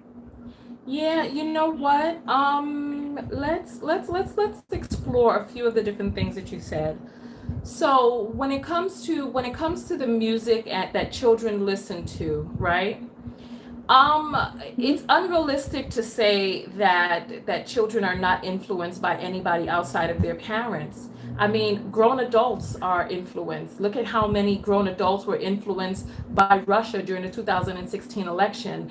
So we cannot state that what happens out there. So where were the parents of all of the people who fell prey to the tricks that Russia was playing? So when we so listen, right? So yes, children will be influenced, adults are influenced, human beings are influenced. This is why we have advertisement. People, try to pretend like advertisement doesn't work. I was eating an apple in the beginning of this video, and just from watching me eat an apple, there were people whose taste buds, who then got the urge to eat. There were people who were ordering food from watching me eat on TV, because we're humans and we're sympathetic and we're empathetic. This is why I barely eat on camera, right? Because people see it. People see me putting on my head wrap, and now people are like, oh, where can I get a head wrap like that? So it's like, you put something out there enough. That's how my skincare business got started. This is how people see my skin and they're like, oh, the vitamin E, I want your vitamin E. So we can't say that people are not influenced by what it is that they see in the media, especially children whose brains are still forming. So a parent only has but so much access to what their children are actually seeing. Go ahead. But I also wanted to come back around to one of your later points as well. So go ahead. I was just going to say, I think with the popularity that Cardi and Meg have, parents are seeing it as, oh, it's just these type of artists. I don't think they realize in the age of social media, just because that's what is the main people are seeing, there's so many subsects of other cultures, like the previous caller was saying, K-pop and all of that. There are so many other genres. There's so much more that I feel like parents are not seeing. We see these big things, these big ones, because they get so popular, but they're not looking at, is that the only thing my kids are listening to? Because we're creatures of habits. We grow up in one thing. If we're raised listening to one type of music, one genre, then of course we're only going to listen to one type of genre. But if we're raised to listen to different types of things, as we grow older and as we discover what we like and we're looking into social media, or as the children are in social media looking for who they want to follow or what kind of music they want to listen to, they're not just listening to that. Yeah, so and I'm not saying to follow up, right? There are two different things. I want to follow up on what you said earlier about why don't we go and make some of these other people popular? So there's a lot of different things that's going on in terms of who is the person that's exalted in the record industry and who is not, right? And then there's also who looks like you. So if there's K-pop out there, and there are all different types of stuff. First of all, Black people are the tastemakers. We are the ones who determine what is hot around the world. And so when you see yourself visibly reflected on the screen and participating in certain actions, it's only feasible for you to relate to that which you see on the screen, which looks like you, or which resembles your upbringing, or your neighborhood, or your accent, or your skin tone, or whatever the case may be.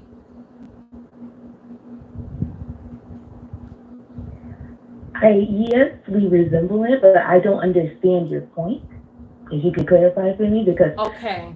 So, I know you didn't mean it this way, but hearing that, it was like, okay, if we see a woman and she's self-presenting feminine and all of that. Right. So when an African American child listens to K-pop, right?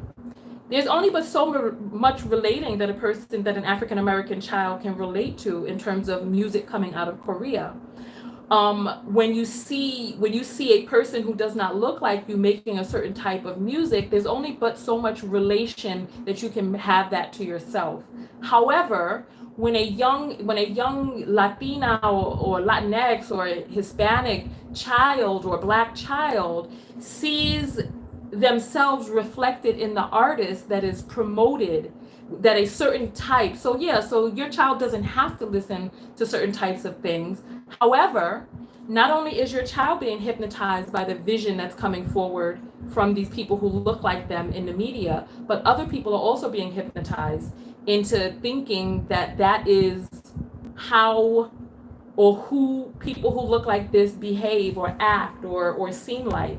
Like, I remember when I was in Japan, I lived in Japan for a year, and people thought that when I was standing on the train that I was just going to break out into song and dance. Like, they were looking at me like the concert was going to get started, because the only reference that they had was of people who look like me being R&B singers, and people used to think that I could sing because I'm brown skinned. So little children grow up and think they see what's possible for them by what's possible for them by other people who look like them. I see that, but I feel like, well, as parents, and I feel like because for one, this was not made for children, I feel like the access, or let's say their age range that would be listening to this, like 16, 17, that would have the access to listen to it, at that age, they're already developing. Even if they are younger, like you said, looking at these women that are built like that, at some point, we have to make the change ourselves. Like you said, in 15 years, nobody's going to be thinking about this video unless it's brought up randomly. Exactly. No one's going to be thinking about Cardi unless, like you said, her outside of music is doing well. So if we want them to stop promoting this, why don't we stop giving it the attention? Again, it's not going to be me, but I just don't understand what's the point of making it this huge show and point. It's almost like if you're a kid and you see, why are all these people making all this big commotion over this huge firework rather than over a little dud firework? I mean, if people say, okay, well, like the undercaller was saying, okay, well, that's just not I don't like it, I don't have to listen to it. But then she went and watched it. Well, what was the point in that if you already knew from beforehand that wasn't going to be something you were going to? She said she watched it. She said she watched it in the video reaction that I did on Facebook. No, I'm not on Facebook. No, the woman who called in and said she watched it. She watched it in my video. She said that was the first time that she saw it. But listen, let me let you get off of the line. Thank you so much for calling in. Okay, have a good night. All right. All right, we have just 20 more minutes and then we're going to jump out of here. So if you want to call in, make sure that you do make your phone calls in now because we are going to be wrapping this up. You're on the air live with Tonya. What's your name? Hi, Tonya. My name is Anja. Hi, Anja. So what is your comment? So I have watched the video. Mm-hmm. And I'm considered an exennial, so I'm in a sweet spot between Gen X and millennial.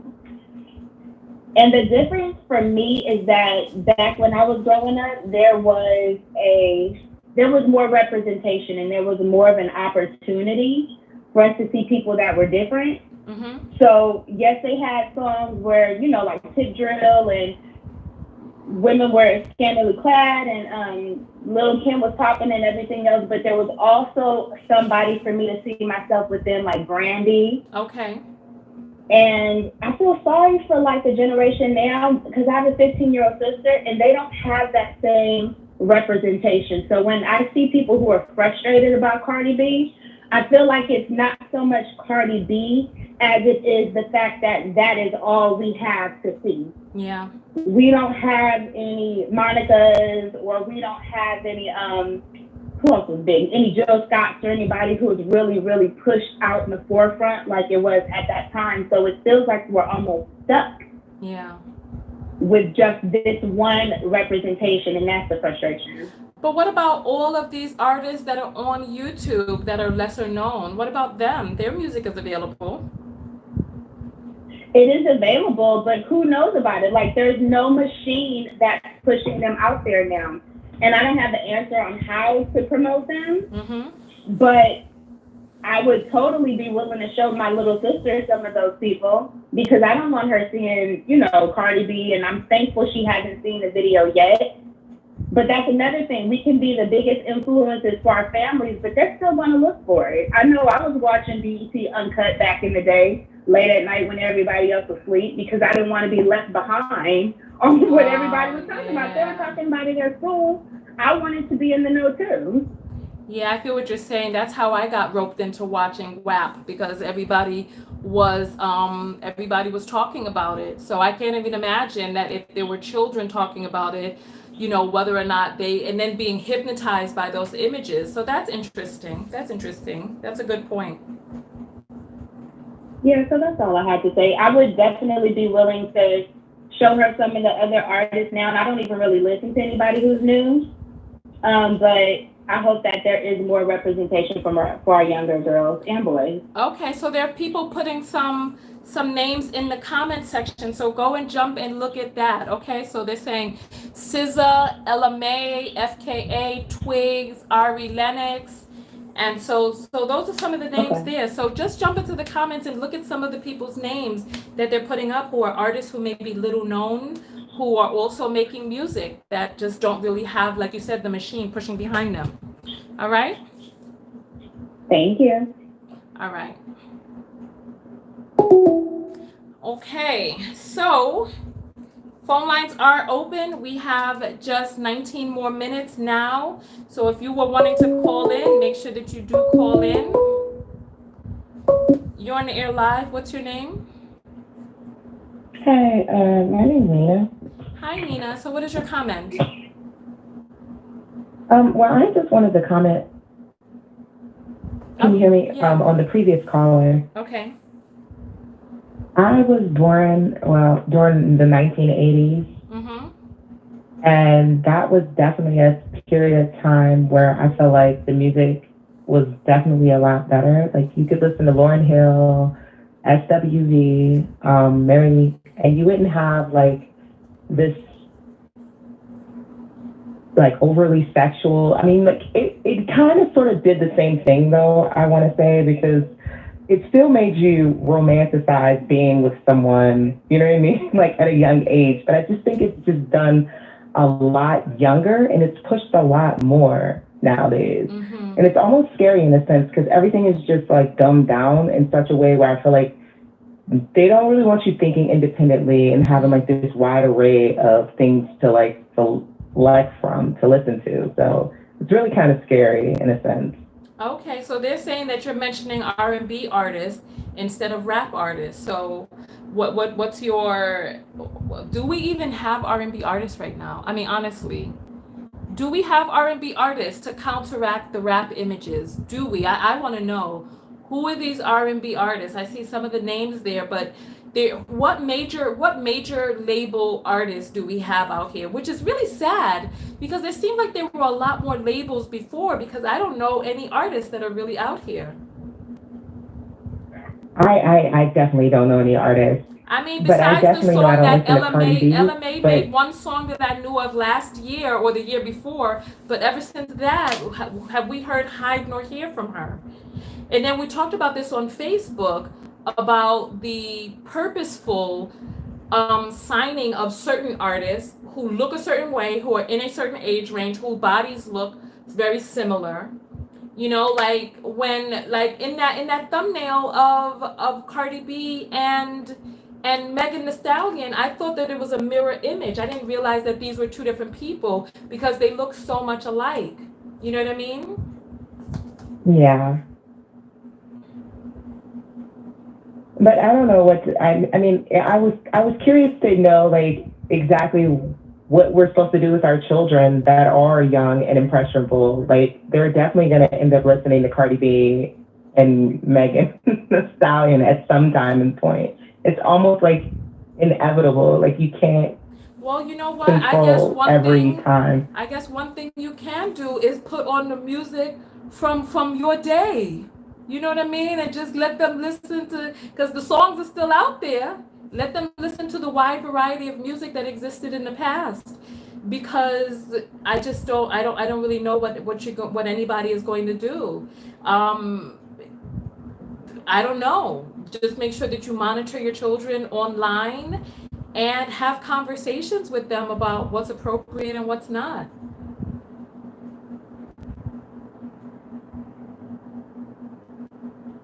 That's it.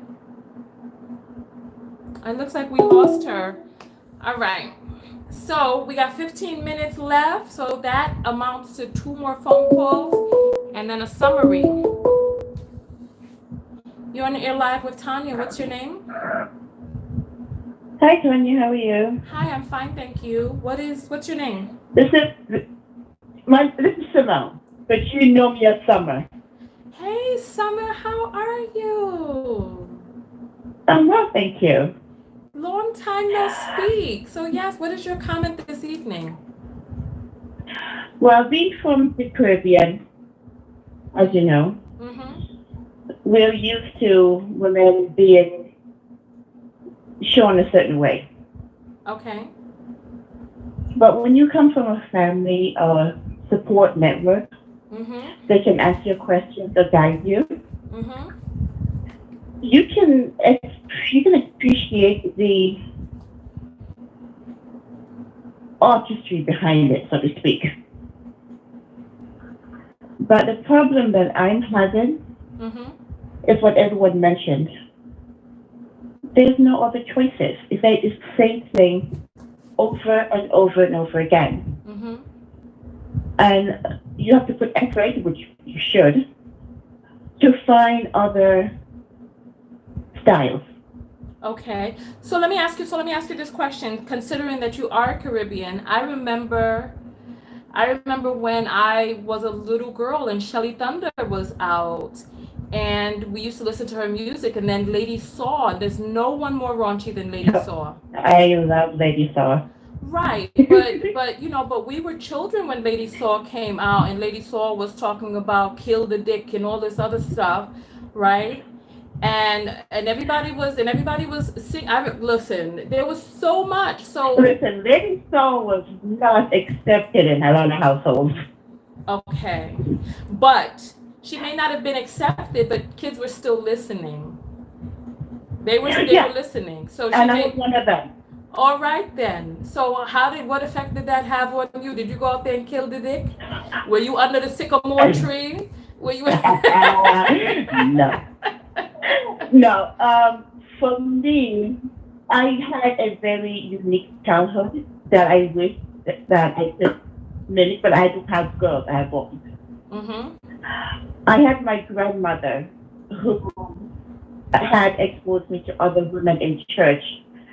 They taught me the spiritual side behind your sexuality. So you're saying that you had other influences? Was never considered negative in household. Okay, so and then so when the music came out, you were able to understand the spiritual side of sexuality. So when Shelly Thunder was like, sometimes my man forget, koof. Listen, I understood that. But the thing is, other than my grandmother, I had other elders that taught me that yes, it's beautiful to express sexuality, but here's the dark side. Okay. And how to be careful and how not to be too flamboyant and sexual out in society, because it would give the wrong name and attract the wrong males. So I went through that, and then I met a very interesting woman who I did not know at the time was ex-madame. Oh. But when I met her, I just knew her as who she is. Right. An older woman was very elegant, spoke very eloquently, and very bright. And a lot of literature, which I talked about poetry, the whole 9 yards. Okay. So my interacting with her was based on that. An older woman that liked literature as much as I do. It was a neighbor of ours when I was walking home that told me, do you know what she used to do? And I'm glad that someone talked to her, but no one talks to her. Oh, wow. So now I'm nosy, and I asked, well, what did she used to do? She said she used to be a madame. And of course, I'm looking at the kid like, what's a madame? So they explained it to me. It didn't ruin my interaction with her, but it allowed me to ask more questions. Because and get at more that age of answers. excessive born, I want to know things. She taught me the psychology behind sexuality. Behind sex. Oh, I mean, I bet that was a great lesson for you. All right. Well, It was. So when I hear these songs, I just get to enjoy them. But I do find some of it a bit too raunchy if there's nothing else to equal that. Got you. All right. Well, you know what? Thank you so much for calling in. I have to keep the last 2 calls down to 5 minutes. All right? Mm-hmm. Thank you. You have a great day. Under the sycamore tree, man told me bow when me tell him to flee. It was under the sycamore tree. The sun stopped shining for me. All right. Listen. Lady Saw was one of the most vulgar. Who was the one that came before Lady Saw that was just... It wasn't Shelly Thunder. There was somebody who came before Lady Saw that was just very vulgar. And she was the one who sang the song, and in the chorus of the song it was like, kill the bitch. And he was like, oh, sometimes he said this, oh. And this, what was the name of that song? It wasn't Patra, because Patra was not vulgar. Patra sang party songs and stuff like that. So there was somebody who came before her. I don't really remember, but the songs were vulgar. Hello, you're on the air live with Tonya. What's your name? Laura. Hi, Laura. So what is your comment this evening? Okay, my comment is, I just want to say that 2 things in regards to Cardi B. You're too low, Laura. We cannot hear you. And 123 Creations, thank you for the PayPal love. Thank you. Okay, can you hear me? I can hear you a little bit, but go ahead. Can you all hear her? All right, go ahead. Okay, I just want to say one quick thing, because I know we don't have much time. Uh-huh. But my main thing is that I don't think there's anything wrong with exploiting her sexuality. I, in my opinion, think teaching a lot of the young generation things go for free. So it's not always about money, and that's the way they portray it. Man, you do exchange on his love or want his heart. I can't hear you. It's breaking up so badly. Oh, that's just waiting to get through. What can you do to the phone? I don't know what. Do something different because it's breaking up. Okay, how about now? I'll put the thing closer, so go ahead, talk. Let's see if we can hear you. Okay, I personally love the song because she's not speaking about your body parts per se. She's actually speaking about your vagina, something that you're born with, something that you are, as a child, are taught to protect and taught to, guard it with everything. And I feel as though she's talking about something natural and that you should embrace. Okay. She's not talking about fat fake butts or big boobs. She does have this, but this is not her main focus, in my opinion, in regards to the song. We hear twerking music. Men put out twerking music all the time. Women bounce to it, no problem. But a woman puts out something about her pussy that she's been born with, please excuse my language, and it's frowned upon. You know, as a young girl, I was taught that, you know, you gave your vagina in exchange for love. Okay. And sometimes that's not what you did. That is true. You know, and I just feel like sometimes a lot of these girls are taught to just lay down with these men and cook and clean for these men, and you don't get that fairy tale ending that you expect. Yeah. So I just feel as though you should take more responsibility of your vagina and dictate it and own your vagina, and don't let nobody tell you what you should do with it. Got you. Besides what you want to do with it. Got you. I mean, it may seem harsh to say that, you know, you having sex with someone and you asking for a coat. Well, I mean, these are just petty things, but what is the difference between having sex with someone and thinking that they're going to automatically give you their heart and their love?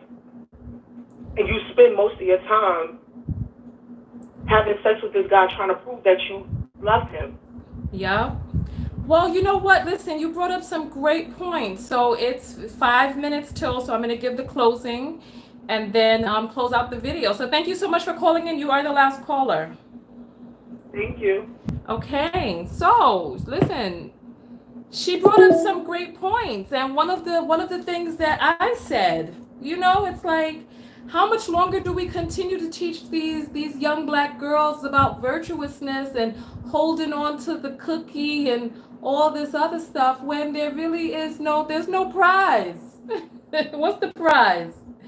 In terms of relationship, what's the relationship prize that they're going to get out there? These are not listen, we are socializing boys to go out there and snatch as many cookies as they can get, lie and steal and all this other stuff we teaching boys. So how much longer are we going to start teaching girls about a world that does not exist anymore?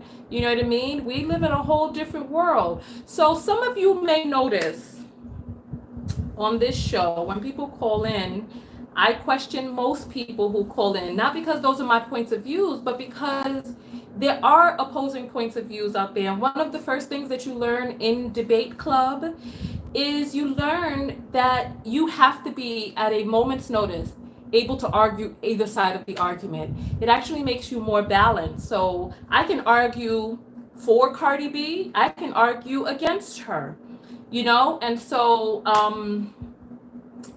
so 1, 2, 3, you want to be the okay, 1, 2, 3. Listen, how come you're not a platinum member? 1, 2, 3. If you were a platinum member, you would have a special number to call in on. So, what is the last 4 digits of your number? What's the last 4 digits of your number? Because you do always look out for your girl, so I'll look out for you now. The telephone, all you got to do is call in. Call, and I'll look for the last 4 digits of your number. So true to saying, the prize is peace and self-fulfillment. A man is not the end all be all. Right, and who are we to tell people what, who are we to tell people what should be the what makes them feel fulfilled? So 1, 2, 3 creations, I don't see 1, 2, 3, I don't see your last 4 digits. What's your last 4 digits? You know? And so who are we to tell people what's going to make them feel fulfilled? What's going to make them, you know, there's a lot of other people who are putting in their last 4 digits, and I don't understand why they're doing that when I'm asking one person for her last 4 digits.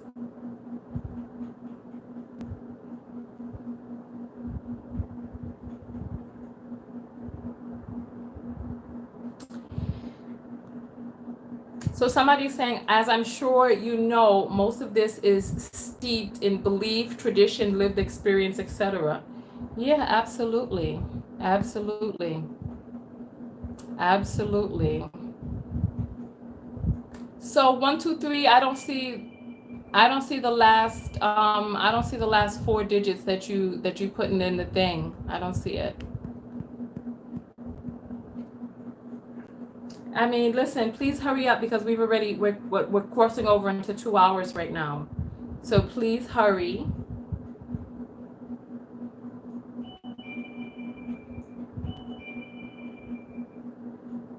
All right. So I'll just keep talking until I see you put in the last 4 digits of your number, 123. All right, so maybe 123 is signing up for the platinum. I hope not while we waiting for her right now on the line.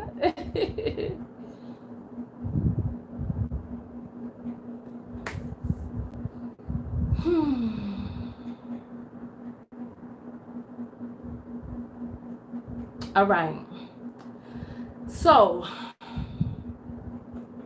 like I was saying, when it comes to debating a point, you have to be able to, in order to be balanced, you have to be able to argue either side of the argument, because you cannot be rigid in your views, because no matter how you see something, there's always somebody out there who feels differently. That's why it's an argument, because there's somebody who feels the polar opposite to how you feel. And so at a moment's notice, you have to be able to argue either side of the coin. And when it comes to this, there are many different arguments for, are these women in control of their bodies?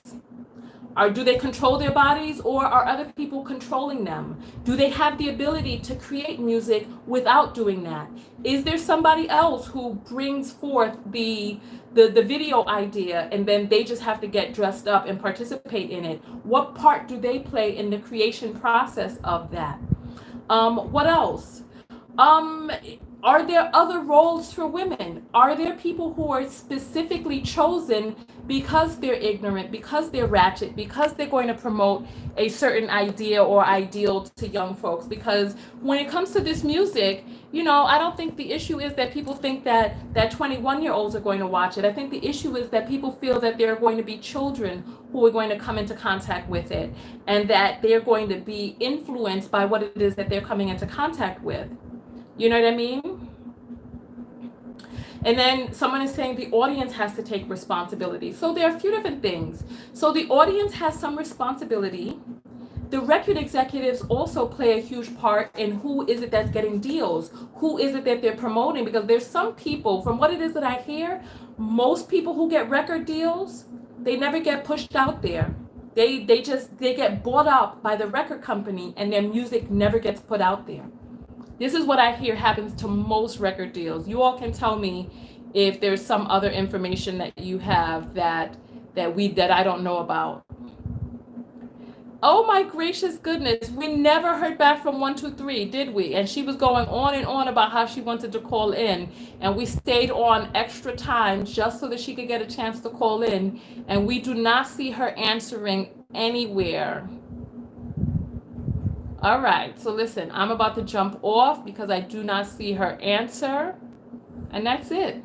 You know what? I attempted, and unfortunately, she was not here to take part in the graciousness. All right, so listen, so that is it, and I will see you all in the next video. Make sure that you're on my mailing list. If you go to TonyaTKO.com and you go to the subscribe page, you can join the mailing list. If you just go to the front page of it, there'll be a little pop-up that'll come up for you to join the mailing list. So whenever I go live, I send out notifications to people who are on the mailing list. And what else? Like, comment, subscribe. Listen, 123 is back. What are you doing? What are you doing, 123? What is the last 4 digits of your number? It's like, come on. Talking about her phone died. If other people are saying your phone died, put up the last 4 digits of your number. It is after 1. It's 1:30 in the morning. Okay, thank you.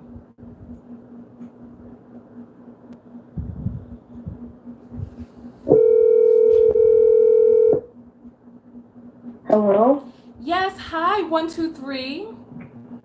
Oh, I'm sorry.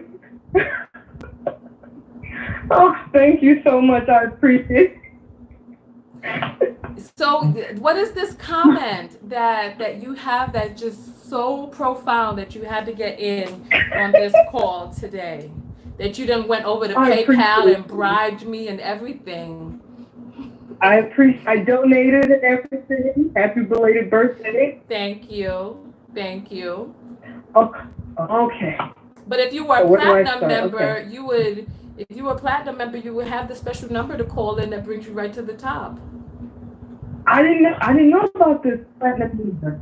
Okay. How do I do it?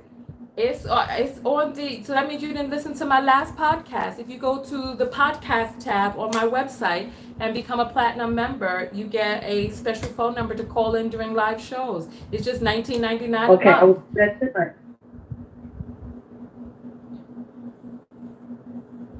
Hello? Yes, I said it's just $19.99 a month. So. Okay, I will sign up for that tonight. Okay, wonderful. So go ahead. Okay, so I am a fan of Cardi B. I like the music, and I think it's like someone else said, it's good workout too. When I first heard this song and saw this video, like I had to touch my invisible pearl. Your phone is breaking up after all of this. Your phone's breaking up. Okay. I don't know. Can you hear me fine now? Keep talking. Let's hear. This song was very shocking.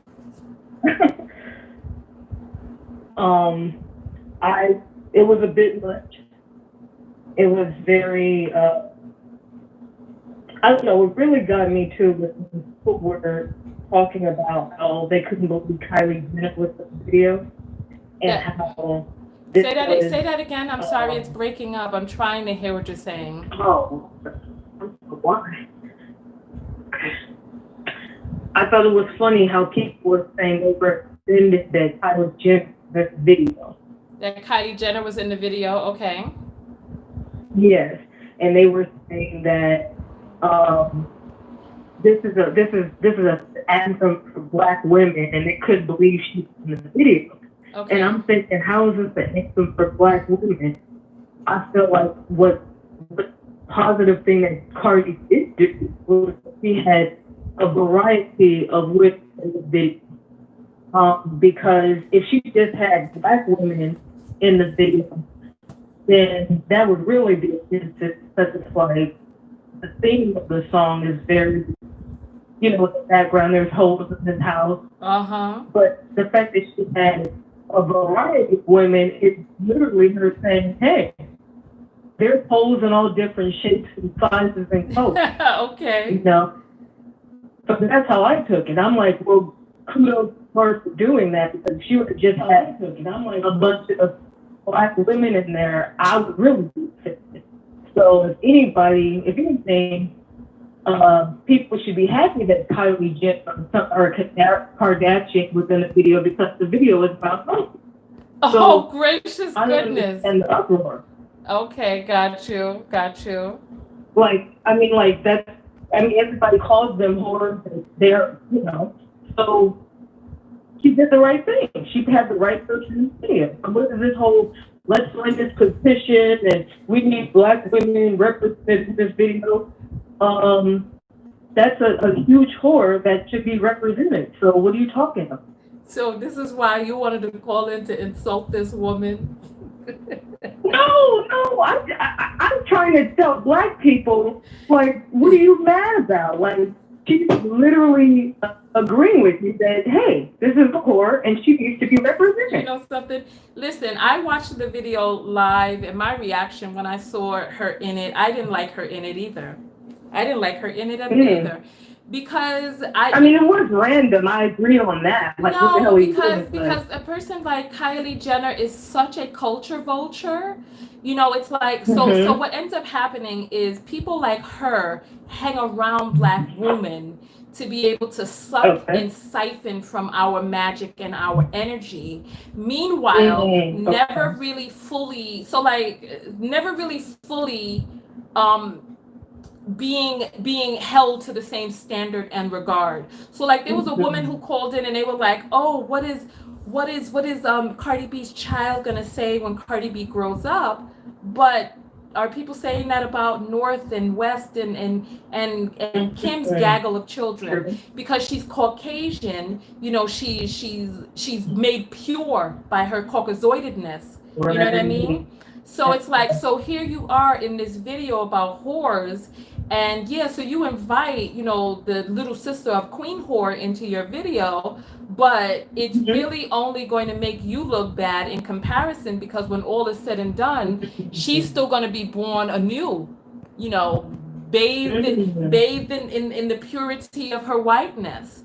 So it's not the same. And then so you have these two mega stars who were in the front row. So like if you remember, Lawrence Fishburne's daughter thought she was going to become famous from doing some porns, right? So she thought she was going to become famous. But when all was said and done, she just became forgotten. Meanwhile, Jenna Jameson and all these other, there was, remember, Hugh Hefner had some bunny house that was out at the same time.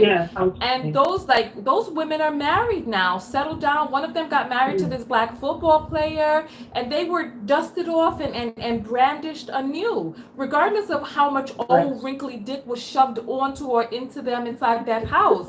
You know, they were born anew once they dusted off the purity of whiteness.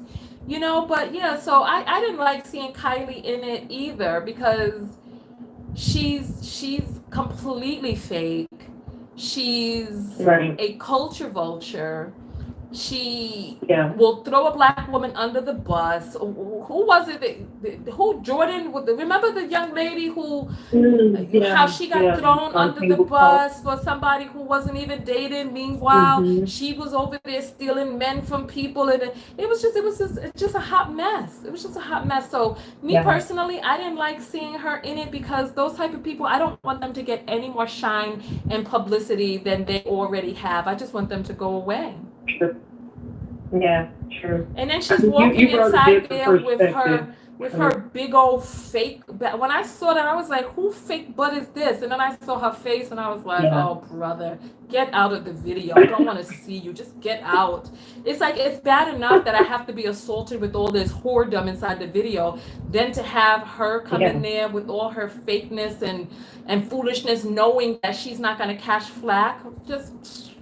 It's like if you're gonna do dirt with people, do dirt with people. Like I remember, listen, when I was younger, so I'm from the Bronx, right? I was out shopping. I was 16 at the time, and I was hanging out with someone who was 13. Little did I know, this person who was 13 was a damn professional thief, right? We get ready to leave the store. The girl got all this. Not only does she have all of this stuff, but this girl put stuff inside my bag, and the stuff that she put inside my bag came above $500. So me at the age of 16, I could have gotten arrested. But there was something about me that they knew I was going big places or something. But the security guard pulled me aside because he saw that there was a difference between her and me. And the security guard pulled me aside and he said, listen, young lady, you're 16. You can get arrested for this. This girl is 13. And he was like, don't hang around people who are doing things like this. And when all goes down, they drag you down. And meanwhile, they're juvenile and you would be tried as whatever he said to me. I was so frightened that I was like, oh my God, because nothing like that had ever happened to me before. But this girl, this was the way that she was raised and grew up. Apparently, her and her mother used to be in the backs of rainbows, chewing off the security tags off her shoes. In the back, they had the method down to them. So this was a professional racket for her and her family.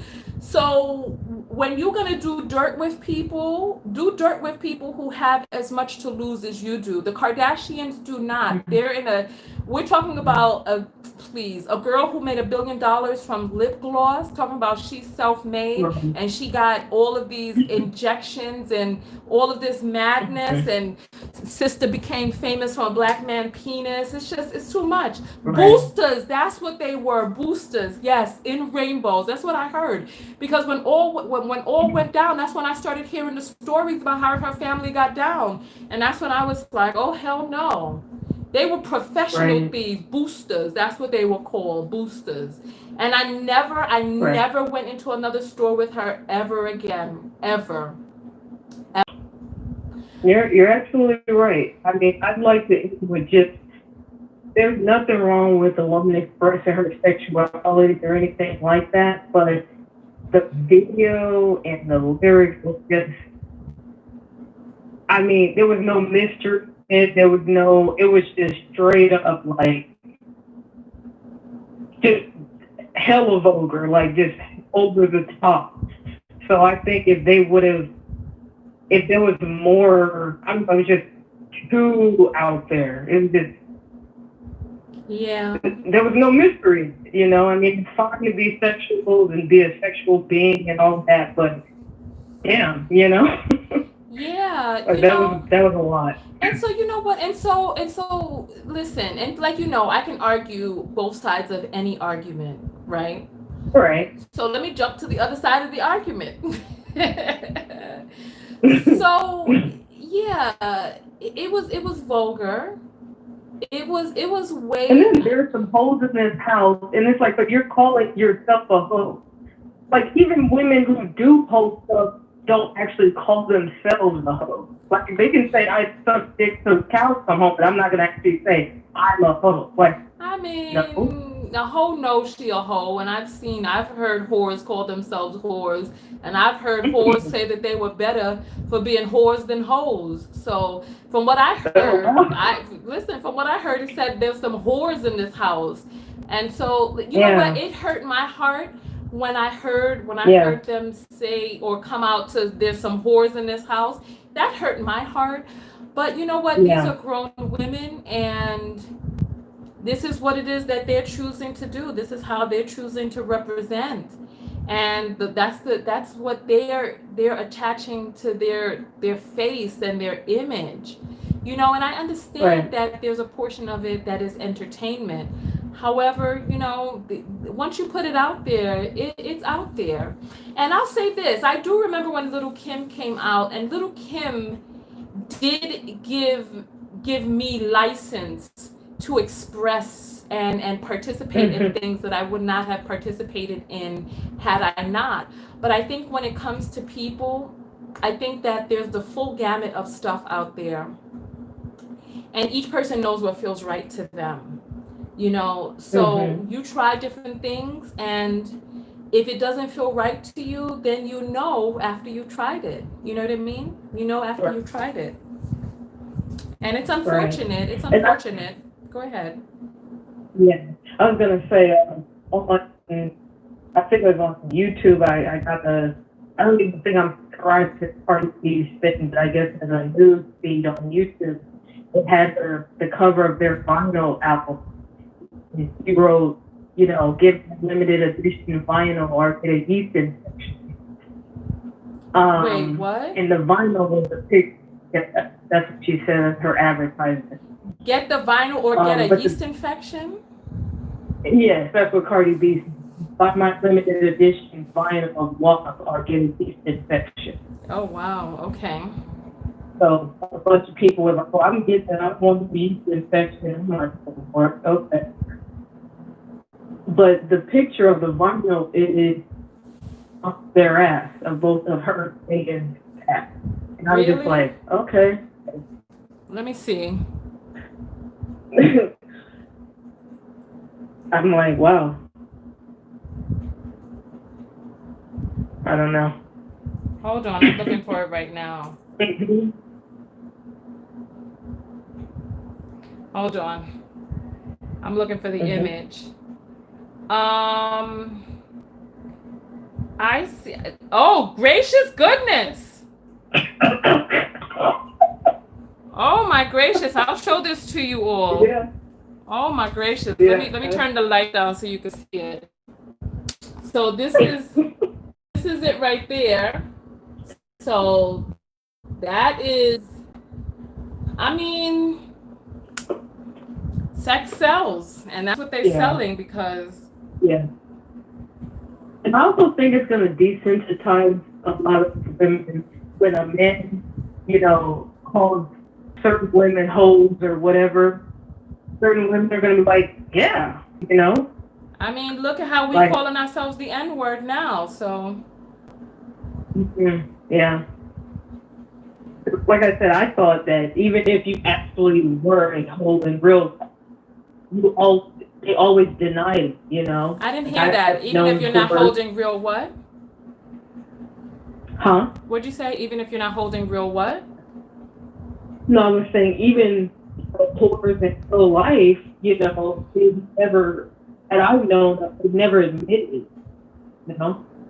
They've always denied it. They've always knew that word whore or hoe or slut was an insult. I don't know. I've seen people call themselves whores and be proud of it and say they'd rather be a whore than a hoe because hoes don't get paid. So yeah, I've seen. Yeah, I mean, if you're there's some people who do things and they're ashamed. There's other people who do things and they're proud. You know, apparently they're not ashamed. They're proud. They're making money. They're putting their image out there in the way that they, I guess, want their image out there. I'm just happy that there are independent avenues, but this is, people like this, the record executives push this, people like it, and it becomes a vicious cycle. Yeah.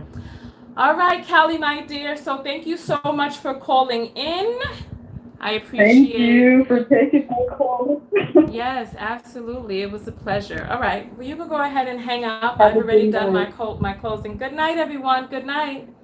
Good night. Good night. All right. So listen, I appreciate all of you for coming out to the live broadcast.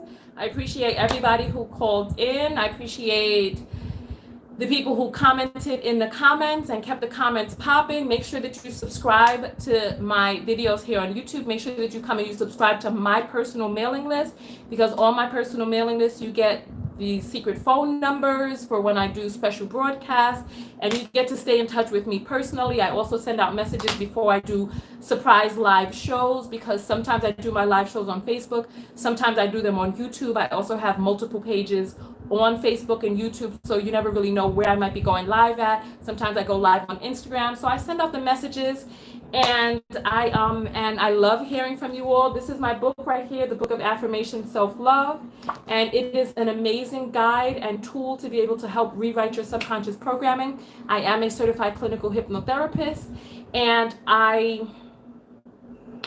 these were the affirmations that I said, the most powerful affirmations that I said to assist me in shifting my life in one of the most just tumultuous times that I had when I was living in my car and things just kept getting worse and worse and I didn't know how to get out. This helped rewrite my mind and help me feel abundant and help me rise up. So that is what helped me, and it has helped many people. You can find this on Amazon. Just search for Tonya TKO, and the links are also below this video. All right. So on that note, I will see you all in the next video. Thank you so much. Thank you. Make sure you're on my mailing list so you'll get the notification, and I will see you all in the next video. Peace. Good night, everyone. Good night. Good night.